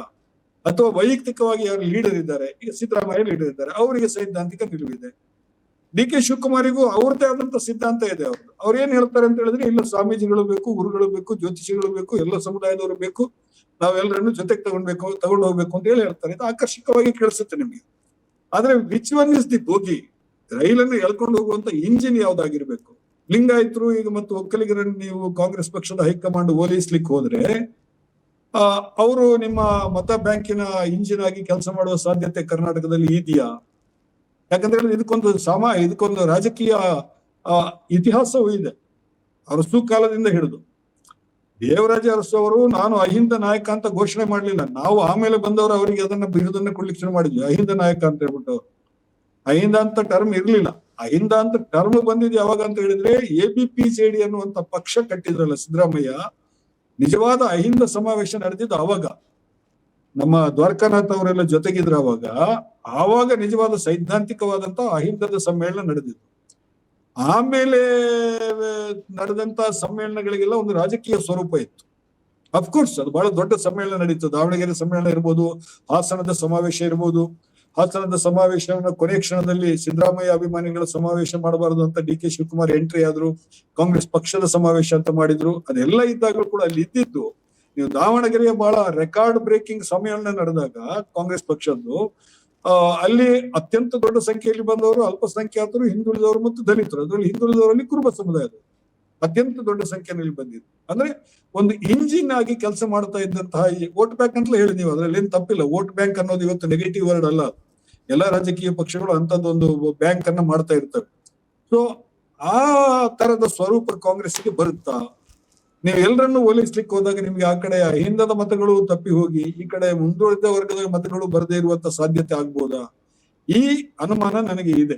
ನಾನು ಡಿ ಕೆ ಶಿವಕುಮಾರ್ ಅವರು ಅಹಿಂದ ವಿರೋಧಿ ಅಂತಾನೂ ಹೇಳ್ತಾ ಇಲ್ಲ, ಅಥವಾ ಅವ್ರೇನು ಮೇಲ್ಜಾತಿಯವರ ಒಂದು ಇದನ್ನೇ ಅವರು ಬಹಳ ಮುಂದೂಡ್ತಾರೆ ಅಂತ ಹೇಳಿ ಹೇಳ್ತಾ ಇಲ್ಲ. ಅವ್ರದ್ದೇನು ಗೋ ಈಸಿ ಅನ್ನುವಂಥದ್ದೊಂದು ಪಾಲಿಸಿ ಇದೆ, ಎಲ್ಲರನ್ನೂ ಜೊತೆಗೆ ತಗೊಂಡು ಹೋಗ್ತೀವಿ ಅಂತ ಹೇಳ್ತಾರೆ ಅವರು. ನಾವು ಹಿಂದೂ ಧರ್ಮದ ಬಗ್ಗೆ ಕಠಿಣವಾಗಿ ಮಾತಾಡಿದ್ರೆ ನಮಗೆ ಹಿಂದೂಗಳ ಓಟ್ ಸಿಗಲ್ಲ, ಹಿಂದೂ ಧರ್ಮವನ್ನ ನಾವು ಹೀಗಳಿಯಬೇಕಾದಂತ ಅಗತ್ಯ ಇಲ್ಲ, ನಾವು ಪೂಜೆ ಪುನಸ್ಕಾರಗಳನ್ನೆಲ್ಲ ಹೀಗಳಿಗೆ ಬೇಕಾದಂತ ಅಗತ್ಯ ಇಲ್ಲ, ಇದನ್ನೆಲ್ಲ ಸ್ಪಷ್ಟವಾಗಿ ಅವ್ರು ಮಾತಾಡ್ತಾರೆ. ಅವರು ನಮ್ಮ ಗುರೂಜಿ ಹತ್ರ ಹೋದ್ರಲ್ಲ, ಅಮಿತ್ ಶಾ ಮತ್ತು ಅವರು ಒಂದು ಸಭೆಯಲ್ಲಿ ಭಾಗವಹಿಸಿದ್ರಲ್ಲ, ಅವಾಗ್ಲೂ ಕೂಡ ಅದು ಸ್ಪಷ್ಟವಾಗಿತ್ತು ಅವ್ರದ್ದು. ಕುಂಭಮೇಳಕ್ಕೆ ಹೋದಾಗ ಕೂಡ ಅವರ ಸೈದ್ಧಾಂತಿಕ ನಿಲುವು ಸ್ಪಷ್ಟ ಇತ್ತು. ನೀವು ಯಾವ್ದನ್ನ ಸೈದ್ಧಾಂತಿಕ ನಿಲುವು ಅಂತ ಹೇಳ್ತಾರೆ, ಅದು ನಿಮ್ಮ ಸೈದ್ಧಾಂತಿಕ ನಿಲುವು, ಕಾಂಗ್ರೆಸ್ ಪಕ್ಷದ ಸೈದ್ಧಾಂತಿಕ ನಿಲುವು ಅಲ್ಲ. ದೇವರಾಜ ಅರಸು ಬಂದ ನಂತರ ಬಹುಶಃ ಬಂಗಾರಪ್ಪ ಅವರ ಕಾಲದಲ್ಲಿ ಒಂದು ಅದನ್ನ ನಾವು ನೋಡಿದ್ವಿ. ನಾವು ಅದನ್ನ ಆಗ್ಲೂ ಅವರು ಅಹಿಂದ ಅನ್ನುವಂತ ಶಬ್ದ ಬಳಸಲಿಲ್ಲ. ಬಾಗಲಕೋಟೆ ಉಪಚುನಾವಣೆಯಲ್ಲಿ ರಾಮಕೃಷ್ಣ ಹೆಗಡೆ ಅವರು ಗೆದ್ದೇ ಗೆಲ್ತಾರೆ ಅನ್ನುವಂತ ಪರಿಸ್ಥಿತಿ ಇದ್ದಾಗ ಅಲ್ಲಿ ರಾಮಕೃಷ್ಣ ಹೆಗಡೆ ಅವ್ರನ್ನ ಸೋಲಿಸೋದಕ್ಕೆ ಬಂಗಾರಪ್ಪ ಅವರು ಮುಖ್ಯಮಂತ್ರಿಯಾಗಿ ಮಾಡಿರುವಂತ ಸ್ಟ್ರಾಟಜಿ ಇದೆಯಲ್ಲ, ಅದು ಅಹಿಂದ ಸ್ಟ್ರಾಟಜಿ. ಅದು ಅವ್ರು ಅದನ್ನ ಅಹಿಂದ ಅಂತ ಹೇಳಿಲ್ಲ. ಅವರು ಬಹಳ ನೀಟಾಗಿ ಅದನ್ನ ಮಾಡಿದ್ರು. ಅವರು ಅದನ್ನ ಜಮಖಂಡಿನಲ್ಲಿ ಯಾವುದೋ ಹಿಂದುಳಿದ ಗಾಣಿಗ ಸಮುದಾಯದ ಒಬ್ಬ ವ್ಯಕ್ತಿಯನ್ನ ನಿಲ್ಲಿಸಿ ಹೊಸಬ ಅದು ಸಿದ್ದು ನಿಲ್ಲಿಸಿ ನ್ಯಾಮಗೌಡ ಲೋಕಸಭೆ ಗೆಲ್ಲಿಸಿ ಹೆಗಡೆ ಅವರನ್ನ ಸೋಲಿಸಿದ್ರು. ಅಂದ್ರೆ ಸೈದ್ಧಾಂತಿಕ ಯಾರ ಸೈದ್ಧಾಂತಿಕ ನಿಲುವು ನೀವು ಹೇಳ್ತಾ ಇದ್ದೀರಿ? ಇಲ್ಲ ಸರ್, ಸಿದ್ದರಾಮಯ್ಯ ಇಲ್ಲ, ಅವರು ಇಲ್ಲ, ಕೂಡ ಇಲ್ಲ. ರಾಜಿ ಮಾಡ್ಕೊಳ್ಬೇಕಾದಂತ ರಾಜಕೀಯ ಪರಿಸ್ಥಿತಿ ಬಂದಾಗ ಅಲ್ಲಲ್ಲ ಸರ್, ನೀವು ಒಂದ್ ನಿಮಿಷ. ಡಿ ಕೆ ಶಿವಕುಮಾರ್ ಅವರಿಂದ ಅದನ್ನ ಹೇಗೆ ನಿರೀಕ್ಷೆ ಮಾಡ್ತೀರಿ? ಅಲ್ಲಲ್ಲ, ನಾನು ಸಿದ್ದರಾಮಯ್ಯ ಅವರು ಡಿ ಕೆ ಶಿವಕುಮಾರ್ ನಿರೀಕ್ಷೆ ಮಾಡ್ತಾ ಇಲ್ಲ. ಬಟ್ ಕಾಂಗ್ರೆಸ್ ಪಕ್ಷಕ್ಕೆ ಒಂದು ಸೈದ್ಧಾಂತಿಕ ನಿಲುವಿದೆ, ಸೈದ್ಧಾಂತಿಕ ಸ್ಪಷ್ಟತೆ ಇದೆ. ಅವರ ನಾಯಕರಾದ ರಾಹುಲ್ ಗಾಂಧಿಗೂ ಆ ಸೈದ್ಧಾಂತಿಕ ಸ್ಪಷ್ಟತೆ ಇದೆ. ಅವರ ಉಳಿದ ಕೆಳಮಟ್ಟದ ಅಥವಾ ನೆಕ್ಸ್ಟ್ ಲೆವೆಲ್ ನಾಯಕರಲ್ಲಿ ಆ ಸೈದ್ಧಾಂತಿಕ ಸ್ಪಷ್ಟತೆ ಇಲ್ಲದೆ ಕಾರಣಕ್ಕಾಗಿ ಕಾಂಗ್ರೆಸ್ ಪಕ್ಷ ಪ್ರತಿಪಕ್ಷವಾಗಿ BJಪಿಯನ್ನು ಎದುರಿಸಿ ಹಾಕುವಲ್ಲಿ ವಿಫಲವಾಗ್ತಾ ಇದೆ ಅನ್ನೋದೇ ಎಲ್ಲ ರಾಜಕೀಯ ಚಿಂತಕರ ಒಂದು ಕಮೆಂಟು. ರಾಹುಲ್ ಗಾಂಧಿ ಏನು ಸ್ಪಷ್ಟತೆಯಿಂದ ಅದನ್ನು ಹೋರಾಟ ಮಾಡ್ತಾ ಇದ್ದಾರೆ. ಮೊದಲು ಆರಂಭದಲ್ಲಿ ಅವರು ಸಾಫ್ಟ್ ಹಿಂದುತ್ವ ಮಾಡಲಿಕ್ಕೆ ಹೋಗಿ ಅವರು ವಿಫಲರಾದರು. ಅದರ ನಂತರ ಒಂದು ಸ್ಪಷ್ಟತೆ ಪಡೆದುಕೊಂಡು ನಾವು ಜಾತಿ ಸಮೀಕ್ಷೆ ಮಾಡಬೇಕು, ಅದ್ರ ಜೊತೆಗೆ ಸಂವಿಧಾನಬದ್ಧವಾಗಿ ಹೋಗಬೇಕು ಅನ್ನೋ ಏನು ಸ್ಪಷ್ಟತೆ, ಒಂದು ಕಾಂಗ್ರೆಸ್ ಸೈದ್ಧಾಂತಿಕ ಸ್ಪಷ್ಟತೆ ಏನಿತ್ತು 47ರ ಮೊದಲು ಏನಿತ್ತು ಅದನ್ನೇ ಮುಂದೆ ಕೊಡ್ಕೊಂಡು ಹೋಗ್ತಾ ಇದ್ದಾರೆ. ಉಳಿದ ನಾಯಕರಲ್ಲಿ ಅದು ಕಂಡು ಬರ್ತಾ ಇಲ್ಲದಕ್ಕೆ ದೊಡ್ಡ ಆರೋಪ ಇದೆ ಕಾಂಗ್ರೆಸ್ ಮೇಲೆ. ಈಗ ಡಿ ಕೆ ಶಿವಕುಮಾರ್ ಅವರು ಬಂದ ನಂತರ ರಾಜ್ಯದಲ್ಲೂ ಅದೇ ಪ್ರಭಾವ ಹೆಚ್ಚಿಗೆ ಆಗ್ಬೋದಲ್ಲ ಅನ್ನೋದೇ ಎಲ್ಲರ ಆತಂಕ. ನಾನು ಇದನ್ನ ಹೀಗೆ ಅನಲೈಸ್ ಮಾಡ್ತೇನೆ. ನೀವು ರಾಹುಲ್ ಗಾಂಧಿಯವರ ಅಲ್ಲಿ ಇರುವಂತಹ ಸೈದ್ಧಾಂತಿಕ ಸ್ಪಷ್ಟತೆ ಡಿ ಕೆ ಶಿವಕುಮಾರ್ ಅಲ್ಲಿ ನಾವು ನಿರೀಕ್ಷಿಸಬಹುದಾ ಅಂತ ಕೇಳಿ, ಅದಕ್ಕೆ ಉತ್ತರ ಹೇಳ್ಬೋದು. ನಾವು ನಿರೀಕ್ಷಿಸ ಸಾಧ್ಯ ಇಲ್ಲ ಅಂತ ಹೇಳ್ಬಿಟ್ಟು. ಸೈದ್ಧಾಂತಿಕ ಸ್ಪಷ್ಟತೆ ಅಂತ ಹೇಳಿದ್ರೆ ನೀವು ತಮಿಳ್ನಾಡನ್ನ ನೋಡಿ. ತಮಿಳ್ನಾಡಿನಲ್ಲಿ ಆ ಸೈದ್ಧಾಂತಿಕ ಸ್ಪಷ್ಟತೆ ಇತ್ತು. ತಪ್ಪೋ ಸರಿಯೋ, ತಮಿಳುನಾಡಿನಲ್ಲಿ ದ್ರಾವಿಡವಾದವನ್ನು ಅವರು ಬಹಳ ಸ್ಪಷ್ಟವಾಗಿ ಅವರು ಅನುಸರಿಸ್ತಾ ಇದ್ರು. ಅದರಲ್ಲಿ ಯಾವುದೇ ಮುಲಾಜಿಟ್ಕೊಂಡಿರ್ಲಿಲ್ಲ. ಅವರು ಬಹಳ ಸ್ಪಷ್ಟವಾಗಿ ಹೇಳ್ತಾ ಇದ್ರು. ಅವರು ಆ ತರದ ನಿಲುವು ಕಾಂಗ್ರೆಸ್ಗೆ ಯಾವ ಕಾಲದಲ್ಲಿ ಇತ್ತು ಹೇಳಿ ನೀವು? ದೇವರಾಜ ಅರಸು ಅವರ ಕಾಲದಲ್ಲಿ ಇದ್ದಂತ ಕಾಂಗ್ರೆಸ್ ಬೇರೆ, ಅದೇ ರೀತಿ ಈಗ ಬಂಗಾರಪ್ಪ ಅವರ ಕಾಲದಲ್ಲಿ ಇದ್ದಂತ ಕಾಂಗ್ರೆಸ್ ಬೇರೆ, ವೀರಪ್ಪ ಮೊಯ್ಲಿ ಅವರ ಕಾಲದಲ್ಲಿ ಇದ್ದಂತ ಕಾಂಗ್ರೆಸ್ ಬೇರೆ, ವೀರೇಂದ್ರ ಪಾಟೀಲ್ ಅವರ ಕಾಲದಲ್ಲಿ ಇದ್ದಂತ ಕಾಂಗ್ರೆಸ್ ಬೇರೆ ಅಲ್ವಾ? ಸೊ ಪಕ್ಷಕ್ಕೆ ಅಂತ ಸೈದ್ಧಾಂತಿಕ ನಿಲುವು ಇತ್ತು ಅಂತ ನೀವು ಹೇಳಿದ್ರೆ ನಾನು ಅದನ್ನ ಒಪ್ಪೋದಿಲ್ಲ. ನಾನು ಯಾಕಂತ ಹೇಳಿದ್ರೆ DMK ನಾನು ಅದಕ್ಕೆ ಉದಾಹರಣೆ ಕೊಟ್ಟಿದ್ದೆ ನಿಮಗೆ. ಆ ಪಕ್ಷಕ್ಕೊಂದು ಸೈದ್ಧಾಂತಿಕ ನಿಲುವು ಇತ್ತು. ಕಾಂಗ್ರೆಸ್ ನಲ್ಲಿ ಎಲ್ಲರನ್ನೂ ಒಟ್ಟು ಕೂಡಿಸ್ಕೊಂಡು ಹೋಗ್ಬೇಕು ಅನ್ನುವಂಥದ್ದೇ ಒಂದು ನಿಲುವು. ಅವರು ಎಲ್ಲಾ ಜಾತಿಯವರು ಎಲ್ಲಾ ಧರ್ಮದವರು ನಮ್ ಜೊತೆ ಇರಬೇಕು, ಹಾಗೆ ನಾವು ಎಲ್ರಿಗೆ ಪ್ಲೀಸ್ ಮಾಡ್ಕೊಂಡು ನಾವು ಇದು ಮಾಡಬೇಕು ಅನ್ನುವಂಥದ್ದು. ಅದನ್ನ ಆ ನೆರೇಷನ್ ಅನ್ನ ಅವರು ಹೊಡೆಯೋದಕ್ಕೆ ಬಿಜೆಪಿಯವರು ಹಿಂದೂ ಮುಸ್ಲಿಂ ಧ್ರುವೀಕರಣದ ಒಂದು ಏನು ನೆರೇಷನ್ ಅನ್ನ ಕಟ್ಟಿಕೊಟ್ಟು ಅದನ್ನೆಲ್ಲ ರಾಡಿ ಎಬ್ಸಿ ರಾಜಕೀಯ ಲಾಭವನ್ನು ಪಡ್ಕೊಂಡಿದ್ದಾರೆ. ಹಾಗಾಗಿ ನೀವೀಗ ಡಿ ಕೆ ಶಿವಕುಮಾರ್ ಅವರಿಗೆ ಸೈದ್ಧಾಂತಿಕ ಇದು ನಿಲುವು ಇದೆಯಾ ಅಂತ ಹೇಳಿ ಕೇಳಿದ್ರೆ, ರಾಹುಲ್ ಗಾಂಧಿ ಅವರಿಗೆ ಇರುವಂತಹ ಸೈದ್ಧಾಂತಿಕ ನಿಲುವು ಡಿ ಕೆ ಶಿವಕುಮಾರ್ ಅವರಿಗೆ ಇಲ್ಲ ಅನ್ನೋದು ಒಂದು ಪಾಯಿಂಟ್. ಎರಡನೇ ಪಾಯಿಂಟ್, ಆ ಸೈದ್ಧಾಂತಿಕ ನಿಲುವು ಇಟ್ಟುಕೊಂಡು ಕೂಡ ರಾಹುಲ್ ಗಾಂಧಿ ಅವರು ಕರ್ನಾಟಕದಲ್ಲಿ ಜಾತಿ ಗಣತಿಯ ಅಂಕಿಅಂಶಗಳ ವರದಿ ಜಾರಿಗೆ ಬರಲಿಕ್ಕೆ ಅವಕಾಶ ಕೊಡ್ಲಿಲ್ಲ. ಅವಾಗ ಏನಾಯ್ತು ಅವರ ಸೈದ್ಧಾಂತಿಕ ನಿಲುವು ಅಲ್ವಾ? ನಾವು ರೇಸ್ ಮಾರ್ಕ್ ಕೊಡೋದು ಬೇಡ ಯಾರಿಗೂ ಕೂಡ, ಆದ್ರೆ ವಾಸ್ತವವಾಗಿ ಏನ್ ನಡೆದಿದೆ ಅನ್ನೋದನ್ನ ನಾವು ಗಮನಿಸಬಹುದು. ಇಲ್ಲ ಶಬರಿಮಲೆ ನೋಡೋಣ ಇವರು ಯಾವ ತರ ಪಕ್ಷವನ್ನ ಮುನ್ನಡೆಸ್ತಾರೆ ಅನ್ನೋದನ್ನ ಗಮನಿಸಬೇಕು. This is too early. ಇನ್ನು ಅವರು ಪ್ರಮಾಣ ವಚನ ತಗೊಂಡಿಲ್ಲ, ಅದ್ರ ಬಗ್ಗೆನೇ ಸ್ವಲ್ಪ ಸಣ್ಣ ಗೊಂದಲ ಎಲ್ಲ ಇದೆ. ಶನಿವಾರ ಏನಾದ್ರು ಆಗ್ಬೋದು ಪ್ರಮಾಣ ವಚನ ಅಂತ ಸುದ್ದಿ ಇದೆ. ಅವರು ಒಂದು ಅಧಿಕಾರ ವಹಿಸಿಕೊಂಡ ಮೇಲೆ ಅವರ ಸುತ್ತಮುತ್ತ ಅಧಿಕಾರಿಗಳು ಯಾರಿರ್ತಾರೆ, ಅವರ ಆಪ್ತ ಬಳಗ ಸಚಿವ ಸಂಪುಟದಲ್ಲಿ ಯಾರು ಕ್ರಿಯೇಟ್ ಆಗ್ತಾರೆ, ಇದ್ರ ಮೇಲೆಲ್ಲ ಡಿಪೆಂಡ್ ಆಗಿರುತ್ತೆ ಅದು. ಹಾಗಾಗಿ ಅದು ಕಾದು ನೋಡ್ಬೇಕಾಗತ್ತೆ ನಾವು. ಈಗ ಅವರಿಗೆ ಒಂದು ಅವಕಾಶ, ಅವರು ಪಕ್ಷಕ್ಕಾಗಿ ಬಹಳ ದುಡಿದಿದ್ದಾರೆ, ಪಕ್ಷವನ್ನ ಕಟ್ಟೋದಕ್ಕೆ ಶ್ರಮ ಪಟ್ಟಿದ್ದಾರೆ. ಅದು ಹಣಕಾಸಿನ ವಿಷಯದಲ್ಲಿ ಇರ್ಬೋದು, ಸಂಘಟನೆ ವಿಷಯದಲ್ಲಿ ಇರ್ಬೋದು. ಅದ್ರ ಬಗ್ಗೆ ಯಾರಿಗೂ ಎರಡು ಮಾತಿಲ್ಲ. ನಾನಂತ ಅದ್ರ ಬಗ್ಗೆ ಏನು ಎರಡು ಮಾತು ಹೇಳಲ್ಲ ನಾನು ಅದ್ರ ಬಗ್ಗೆ. ಅವ್ರಿಗೇನು ಅವರು ಆ ಹುದ್ದೆಗೆ ಅರ್ಹರಲ್ಲ ಅನ್ನುವಂತ ಮಾತು ಹೇಳಲಿಕ್ಕೆ ಸಾಧ್ಯ ಇಲ್ಲ. ಪಕ್ಷಕ್ಕಾಗಿ ದುಡಿದಿದ್ದಾರೆ, ಪಕ್ಷವನ್ನ ತಳಮಟ್ಟದಿಂದ ಕಟ್ಟೋದಕ್ಕೆ ಪ್ರಯತ್ನ ಮಾಡಿದ್ದಾರೆ, ಕಾರ್ಯಕರ್ತರ ಜೊತೆಗೆ ಒಳ್ಳೆ ಸಂಬಂಧ ಇಟ್ಕೊಂಡಿದ್ದಾರೆ, APCC ಅಧ್ಯಕ್ಷರಾಗಿ ಬಹಳ ಒಳ್ಳೆಯ ಕೆಲಸ ಮಾಡಿದ್ದಾರೆ. ಅವರಿಗೆ ಅರ್ಹವಾಗಿ ಅವರಿಗೆ ಸಂದಿದೆ. ಇಲ್ಲಿ ಅವರು ಇನ್ನು ಈ ಸೈದ್ಧಾಂತಿಕ ನಿಲುವು ಯಾವುದು ಅದು ಅವರು ಈಗ ಅವರು ತಾವು ತಮ್ಮ ನಿಲುವುಗಳನ್ನ ಹೈಕಮಾಂಡ್ಗೆ ಮನವರಿಕೆ ಮಾಡಿ ಕೊಡ್ಬೋದು. ಅವರು ಮುಖ್ಯಮಂತ್ರಿ ಆದ್ಮೇಲೆ ಇಲ್ಲ ಅಂತೇಳಿ ಹೇಗೆ ಹೇಳ್ತೀರಿ ನೀವು ಅಲ್ವಾ? ಇದು ಸ್ವಲ್ಪ ನಾವು ಕೂಡ ಕ್ಲಾರಿಟಿ ಇಟ್ಕೊಳ್ಳೋದು ಒಳ್ಳೆಯದು ಅಂತ ಹೇಳಿ ಅನ್ಸುತ್ತೆ. ನಿಜ ಅನ್ಸುತ್ತೆ. ಯಾಕಂದ್ರೆ ಸೈದ್ಧಾಂತಿಕ ಸ್ಪಷ್ಟತೆ ಬಗ್ಗೆ ನಾವು ಮಾತಾಡ್ತಾ ಇದ್ದಾಗ ರಾಹುಲ್ ಗಾಂಧಿ ಅವರು ಹಲವಾರು ಬಾರಿ ಕಾಂಪ್ರಮೈಸ್ ಆಗಿರೋದು ಕೇಳಿದ್ದೇವೆ. ಯಾಕಂದ್ರೆ ಸರ್ ಉಮಾಪತಿ ಸರ್ ಅದೇ ಹೇಳಿದರು, ಗುಜರಾತಲ್ಲಿ ತುಂಬ ಜನ RSS ಮೂಲದಿಂದ ಬಂದ ಕಾಂಗ್ರೆಸ್ಸಿಗರಿದ್ದಾರೆ, ಅದಕ್ಕಾಗಿ ಅವರನ್ನು ಪಕ್ಷದಿಂದ ಹೋಗದೆ ಪಕ್ಷ ಮತ್ತೆ ಕಟ್ಟಲಿಕ್ಕೆ ಆಗೋದಿಲ್ಲ ಅಂತ. ಅದ್ರ ಜೊತೆ ನಾವು ಶಬರಿಮಲೆ ಡಿಸಿಷನ್ ನೋಡಿದ, ಸುಪ್ರೀಂ ಕೋರ್ಟ್ ಡಿಸಿಷನ್ ನೋಡಿದ ಮಹಿಳೆಯರಿಗೆ ಅವಕಾಶ ಇರಬೇಕಂದಾಗ ರಾಹುಲ್ ಗಾಂಧಿ ಅದನ್ನು ಬೆಂಬಲಿಸ್ತಾರೆ. ಆದರೆ ಕೇರಳ ಕಾಂಗ್ರೆಸ್ ತೆಗೆದುಕೊಂಡ ನಿರ್ಧಾರಕ್ಕೆ ನಾನು ಬದ್ಧನಾಗಿದ್ದೇನೆ ಅಂತ ಹೇಳ್ತಾರೆ. ಅಂದರೆ ಸೈದ್ಧಾಂತಿಕ ಸ್ಪಷ್ಟತೆ ಇದ್ದರೂ ಸಹಿತ ರಾಜಕೀಯ ಹೊಂದಾಣಿಕೆನೇ ಇಲ್ಲಿ ಮುಖ್ಯವಾಗಿರುತ್ತೆ. ಹೀಗಾಗಿ ಮತ್ತೆ ಮಹಿಳೆಯರಿಗೆ ಅನ್ಯಾಯ ಆಗ್ತಾ ಇರುತ್ತೆ. ಇದನ್ನು ನಾವು ನೆನಪು ಮಾಡ್ಕೊಳ್ಳೇಬೇಕಾಗುತ್ತೆ. ಇದು DK ಅವ್ರ ಜೊತೆಗೂ ಇದನ್ನು ನಾವು ನೆನಪಿಟ್ಕೊಳ್ಬೇಕಾಗತ್ತೆ. ಬಟ್ ಈ ಸಂಪೂರ್ಣ ಬದಲಾವಣೆ ಪರ್ವ ಇದೆಯಲ್ಲ ಸರ್, ಈಗ ಒಂದು ಹಂತದಿಂದ ಒಂದು ಸಾಮಾಜಿಕ ನ್ಯಾಯ ಅಥವಾ ಸಾಮಾಜಿಕ ಚಿಂತನೆಯಿಂದ ಉಳ್ಳ ನಾಯಕ ಒಬ್ಬ ಸಿದ್ದರಾಮಯ್ಯ ಇದ್ದರು. ಅಲ್ಲಿಂದ ಈಗ ಬದಲಾವಣೆ ಆಗ್ತಾ ಇದೆ. ಅಹಿಂದ ನಾಯಕತ್ವದಿಂದ ಮತ್ತೆ ಬಲಾಢ್ಯ ಜಾತಿಗಳ ನಾಯಕತ್ವ ಬದಲಾವಣೆ ಆಗ್ತಾ ಇದೆ. ಟೋಟಲಿ ಕ್ಯಾಬಿನೆಟ್ ರೀಶಫಲು ಇದೆಲ್ಲ ಯಾವ ರೀತಿ ರೂಪ ಪಡೆದುಕೊಳ್ಬೋದು ಅಂತ ಅನ್ಸುತ್ತೆ? ಇದರಲ್ಲಿ ಬರೀ ಶಿವಕುಮಾರ್ ಅವರ ಇಚ್ಛೆನೇ ನಡೆಯೋದಿಲ್ಲ. ಇದರಲ್ಲಿ ಮತ್ತೆ ಎಲ್ಲರನ್ನೂ ಕರ್ಕೊಂಡು ಹೋಗಬೇಕು. ಮತ್ತು 2 ವರ್ಷದಲ್ಲಿ ಚುನಾವಣೆ ಹತ್ತಿರದಲ್ಲಿರೋದ್ರಿಂದ ಅವರು ಎಲ್ಲರನ್ನೂ ಒಳಗೊಂಡಂತೆ. ಮತ್ತು ಸಿದ್ದರಾಮಯ್ಯನವರು ಹಾಗೆ ಬರೀ ಕೈಲಿ ವಾಪಸ್ ಹೋಗಲ್ಲ. ಅವರ ಈಗಿನ ಸರ್ಕಾರದಲ್ಲಿ ಅವರ ಪ್ರಾತಿನಿಧ್ಯ, ಅವರ ಪಾಲಿನ ಅಧಿಕಾರ ಷೇರು ಒಂದು ಪರೋಕ್ಷವಾಗಾದರೂ ಅದು ಇದ್ದೇ ಇರ್ತದೆ. ಅದು ಯಾವ ರೂಪದಲ್ಲಿರ್ತದೆ ಅನ್ನೋದನ್ನು ಇನ್ನೊಂದು ವಾರದಲ್ಲಿ ಅದು ಪ್ರಕಟ ಆಗುತ್ತೆ, ಒಂದು ನಿಚ್ಚಳ ರೂಪ ತಳೀತದೆ. ಸೊ ಅದರಿಂದ ಅವರ ಮಂತ್ರಿಮಂಡಲ ಹೆಂಗಿರ್ತದೆ ಅಂತ ಅನ್ನೋದನ್ನು ಈಗಲೇ ಹೇಳಕ್ಕೆ ಬರೋದಿಲ್ಲ.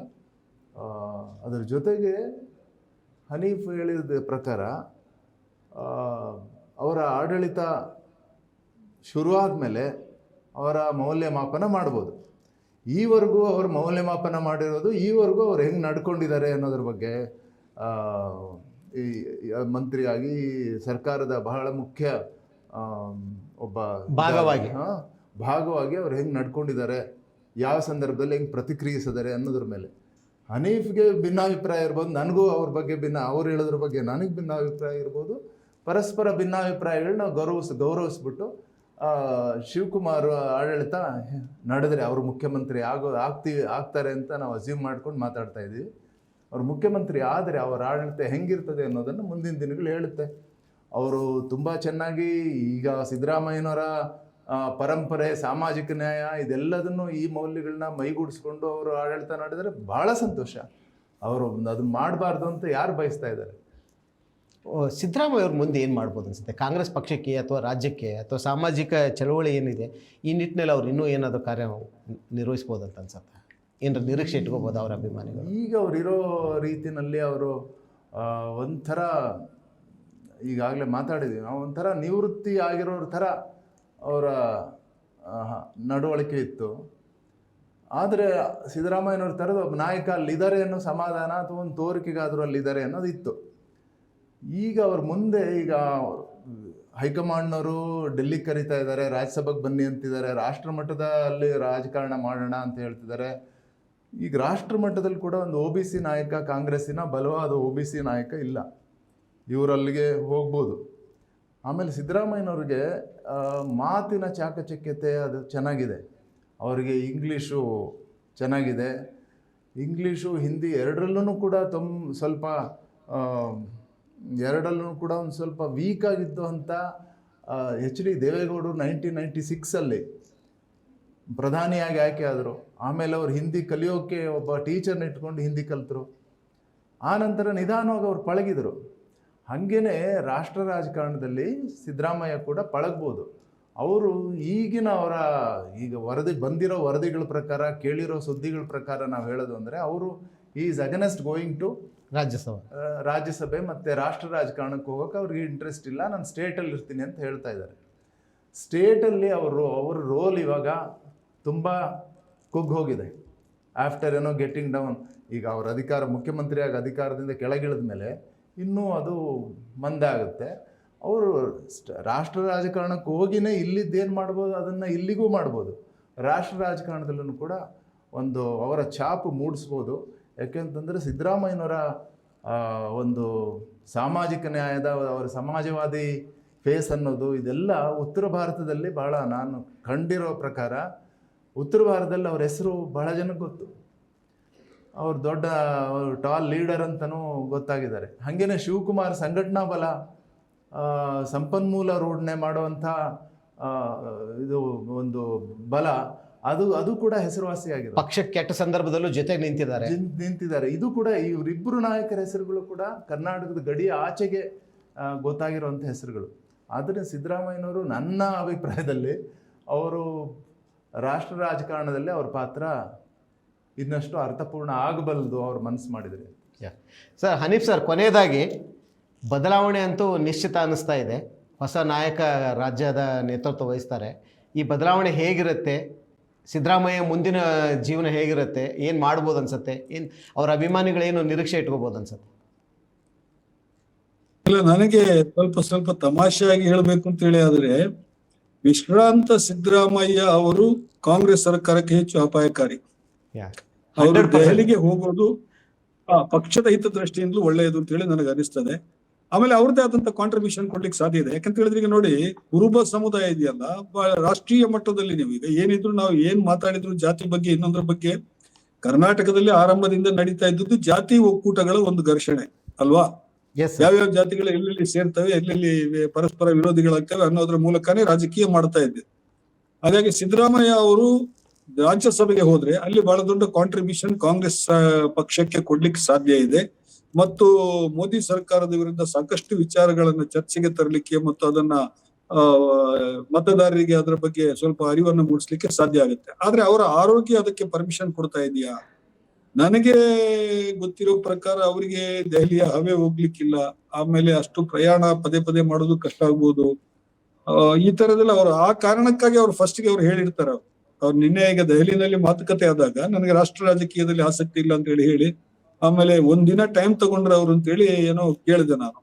ಇವತ್ತು ನಮ್ಮ ದೆಹಲಿ ಗೆಳೆಯರು ಹೇಳಿದ್ರು ಒಂದಿನ ಟೈಮ್ ತಗೊಂಡಿದ್ದಾರೆ ಅವರು ಅಂತ ಹೇಳ್ಬಿಟ್ಟು, ಇವತ್ತು ನಾಳೆನೋ ಅವರು ರಾಜ್ಯಸಭೆಯ ಸದಸ್ಯತ್ವವನ್ನು ಒಪ್ಕೋತಾರೆ ಇಲ್ವೋ ಅನ್ನೋದು ಗೊತ್ತಾಗುತ್ತೆ. ಹೋದ್ರೆ ಪಕ್ಷಕ್ಕೆ ಒಳ್ಳೆಯದು ಅಂತ ಹೇಳಿ ಅನಿಸ್ತದೆ. ಆದ್ರೆ ಸಿದ್ದರಾಮಯ್ಯ ಅವರ ಒಂದು ಪ್ಲಸ್ ಪಾಯಿಂಟ್ ಅನ್ನು ನಾವು ಈ ಸಂದರ್ಭದಲ್ಲಿ ಹೇಳಲೇಬೇಕು. ಕಾಂಗ್ರೆಸ್ ಪಕ್ಷ ಅದನ್ನ ನೆನ್ಪಿಟ್ಕೊಳ್ಬೇಕು. ಅದನ್ನ ಏನಂತ ಹೇಳಿದ್ರೆ, ನೀವು ಕರ್ನಾಟಕದ 224 ಕ್ಷೇತ್ರಗಳಲ್ಲೂ ಕೂಡ ಕನಿಷ್ಠ ಒಂದು 50ರಿಂದ 60 ಕ್ಷೇತ್ರಗಳಲ್ಲಿ ಸಿದ್ದರಾಮಯ್ಯ ಅವರ ಹೋಗಿ ಭಾಷಣ ಮಾಡಿ ಅಲ್ಲಿಯ ಮತದಾರರಿಗೆ ಮಾತನಾಡಿದ್ರೆ ಈ 5,000 10,000 ಮತಗಳ ಅಂತರ ಏನಿದೆ ವಿಜಯದ್ದು, ಅದನ್ನ ಸರಿದೂಗಿಸುವಂತ ಸಾಮರ್ಥ್ಯ ಅವರಿಗಿತ್ತು ಅಂತ ಹೇಳಿ. ಅವರದೇ ಆದಂತಹ ಕ್ಷೇತ್ರಗಳು ಬೇರೆ ಇದೆ. ಅದಲ್ಲದೆ ಎಲ್ಲ ಅದು ಈಗ ನೀವು ಕಾಂಗ್ರೆಸ್ನ ಯಾವುದೇ ಶಾಸಕರನ್ನ ಕೇಳಿ ನೋಡಿ, ಅವರೆಲ್ಲರೂ ಏನ್ ಹೇಳ್ತಾರೆ ಅಂತ ಹೇಳಿದ್ರೆ, ಇಲ್ಲ ನಮ್ಮ ಕ್ಷೇತ್ರಕ್ಕೆ ಸಿದ್ದರಾಮಯ್ಯ ಅವರು ಬಂದ್ರೆ ನಮ್ಗೊಂದು 10,000 15,000 ಹೆಚ್ಚು ಬರುತ್ತೆ, ಅದು ಬಂದ್ರೆ ನಾವು ಗೆದ್ದು ಬಿಡ್ತೀವಿ ಅನ್ನುವಂಥದ್ದು. ಡಿ ಕೆ ಶಿವಕುಮಾರ್ ಅವರ ಬಗ್ಗೆ ಅಂತದೇ ಅಲ್ಲಲ್ಲ, ಡಿ ಕೆ ಶಿವಕುಮಾರ್ ಅವರ ಬಗ್ಗೆ ಅಂತದೇ ಮಾತಾಡಲಿಕ್ಕೆ ಸಾಧ್ಯ ಇದೆ. ವಿಚಾರ ಬಂದಾಗ ಅದು ಸತ್ಯ. ಚುನಾವಣೆಗಳು ಇಲ್ಲದೆ ಇದ್ದಾಗ ಅವರು ಅಲ್ಲಿ ಹೋಗಿ ಅವರ ಪಾತ್ರ ಅಲ್ಲಿ ಹೆಚ್ಚು ಅರ್ಥಪೂರ್ಣ ಅಂತ ಅನ್ಸುತ್ತೆ. ಚುನಾವಣೆಗಳಲ್ಲಿ ಕುರುಬ ಜನಾಂಗದ ಮತಗಳು ಎಲ್ಲ ಕ್ಷೇತ್ರಗಳಲ್ಲೂ ಹಂಚಿ 10, 15,000, 5,000, 8,000 ಇಷ್ಟಾದರೂ ಇರೋದ್ರಿಂದ ಇಡೀ ಕರ್ನಾಟಕದಲ್ಲಿ ಎಕ್ಸೆಪ್ಟ್ ಕರಾವಳಿ ಬಿಟ್ಟರೆ, ಸೊ ಅವರು ಚುನಾವಣಾ ಭಾಷಣಗಳಲ್ಲಿ ಅವರ ಆ ಅಹಿಂದ ಮತಗಳನ್ನು, ಕುರುಬ ಮತಗಳನ್ನು ಕ್ರೋಢೀಕರಣ ಮಾಡೋದ್ರಲ್ಲಿ ಅವ್ರ ಪಾತ್ರ ದೊಡ್ಡದಿರ್ತದೆ. ಬಟ್ ಚುನಾವಣೆಗಳ ನಡುವೆ ಮಾಡ್ಬೋದಾದಂಥ ಕೆಲಸ. ಚುನಾವಣೆಗಳು ಇಲ್ಲದೇ ಇದ್ದಾಗ ಏನು ಮಾಡ್ತಾರೆ? ಅವರ ಹೆಂಗೆ ಅವರ ಉಪಯುಕ್ತತೆ ಎಲ್ಲಿದೆ? ರಾಜ್ಯದಲ್ಲಿದೆಯಾ, ರಾಷ್ಟ್ರದಲ್ಲಿದೆಯಾ? ಇಲ್ಲ ಅದಕ್ಕಾಗಿ ತುಂಬಾ ಇಂಪಾರ್ಟೆಂಟ್ ಆಗಿ ಮಾತು ಹೇಳಿದ್ರು ಅವ್ರು, ತಮಾಷೆಗೆ ಹೇಳಿದ್ರು. ಬಟ್ ನಾ ಸೀರಿಯಸ್ ಆಗಿ ಅನ್ಕೋತೀನಿ, ಸಿದ್ದರಾಮಯ್ಯ ಕೇಂದ್ರಕ್ಕೆ ಹೋದ್ರೆ ರಾಜ್ಯದ ಕಾಂಗ್ರೆಸ್ಗೆ ಉತ್ತಮ, ಅಕಸ್ಮಾತ್ ಅವ್ರು ಇಲ್ಲಿ ಖಾಲಿ ಕುಳಿದ್ರೆ ನಿಜವಾಗ್ಲೂ ಕಾಂಗ್ರೆಸ್ಗೆ ಹಾನಿಕಾರಕನೇ ಅನ್ಸತ್ತೆ ಅಂತ. ಅಲ್ಲ, ಖಾಲಿ ಕುಳಿತ್ರಿ ಅಂತ ಹೇಳ್ತಿದಿರಲ್ಲ, ಅಲ್ಲಿಗೆ ಹೋಗೋದ್ರಲ್ಲಿ ಹಾನಿಕಾರಕ ಅಂತ ಹೇಳಿಲ್ಲ, ತೊಂದರೆಗಳು ಏನಿರ್ಬೋದು ಅಂತಂದ್ರೆ ಅಲ್ಲಿ ಖರ್ಗೆ ಇದೆ.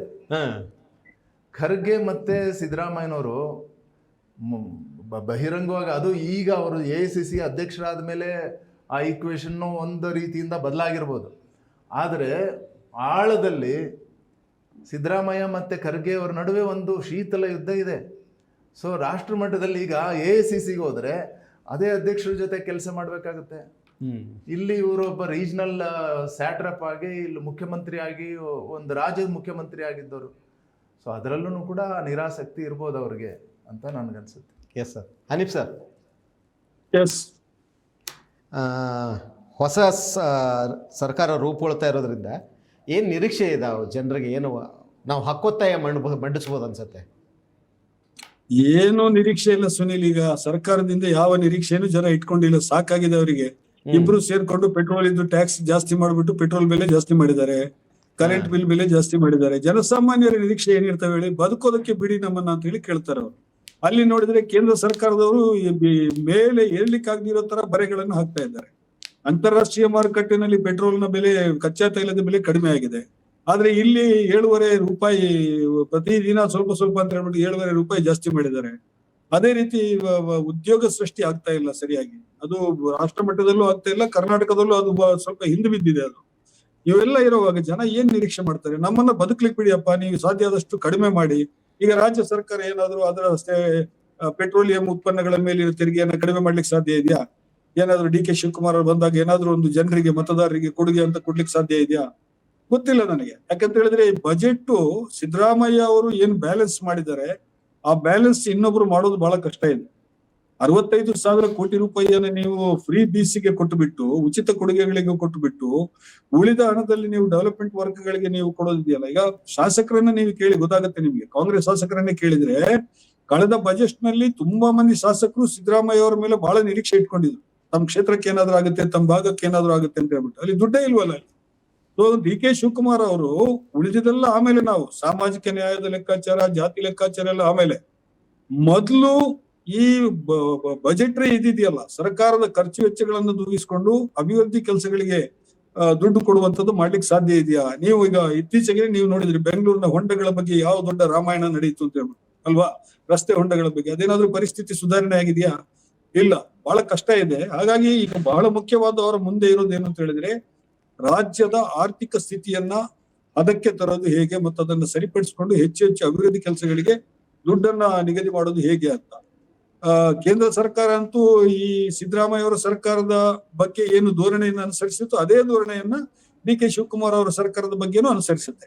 ಯಾಕಂತ ಹೇಳಿದ್ರೆ ಅವರಿಗೆ ಮುಂದಿನ ಚುನಾವಣೆಯಲ್ಲಿ ಪಕ್ಷವನ್ನು ಅಧಿಕಾರಕ್ಕೆ ತರಬೇಕಲ್ಲ. ಅವರಿಗೆ ಸಾಧ್ಯ ಆದಷ್ಟು ಅನುದಾನ ಕಡಿತ ಮಾಡೋದು, ಅನುದಾನವನ್ನು ಮುಂದೂಡೋದು, ಎಲ್ಲೆಲ್ಲಿ ಅನುದಾನಕ್ಕೆ ಕತ್ತರಿ ಹಾಕ್ಲಿಕ್ಕೆ ಸಾಧ್ಯ ಇದೆ ಅಷ್ಟು ಕತ್ತರಿ ಹಾಕೋದು, ಅದೆಲ್ಲ ಸಂಕಷ್ಟಗಳು ಹೆಚ್ಚಿದೆ ಈಗ.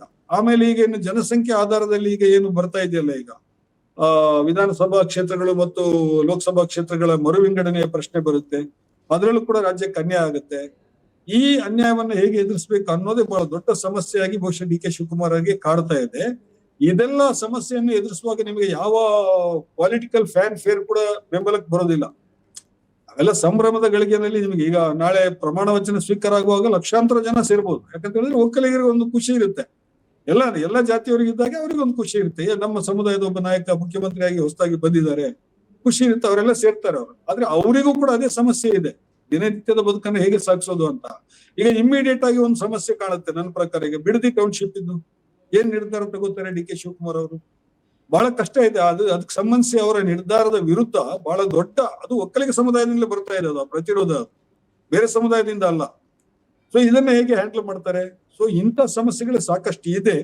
ಆದ್ರೆ ನೋಡೋಣ, ಹೊಸ ಮುಖ್ಯಮಂತ್ರಿ ಉತ್ಸಾಹ ಇದೆ. ಬಹಳಷ್ಟು ವರ್ಷಗಳ ಕಾಲ ಅವರ ರಾಜಕೀಯ ನಾವು ಗ್ರಾಫ್ ಅನ್ನ ನೋಡಿದ್ರೆ, ಅವರು ವಿದ್ಯಾರ್ಥಿ ಜೀವನದಲ್ಲಿ ಏನೇನೋ ಅವ್ರ ಬಗ್ಗೆ ನೆಗೆಟಿವ್ ಮಾತುಗಳೆಲ್ಲ ಇದ್ವು, ಅವರಿಗೆ ಬೇರೆ ತರದ ಇಮೇಜ್ ಇದೆ ಅಂತೆಲ್ಲ ನಾವೆಲ್ಲ ಮಾತಾಡ್ಕೊತಾ ಇದ್ವಿ.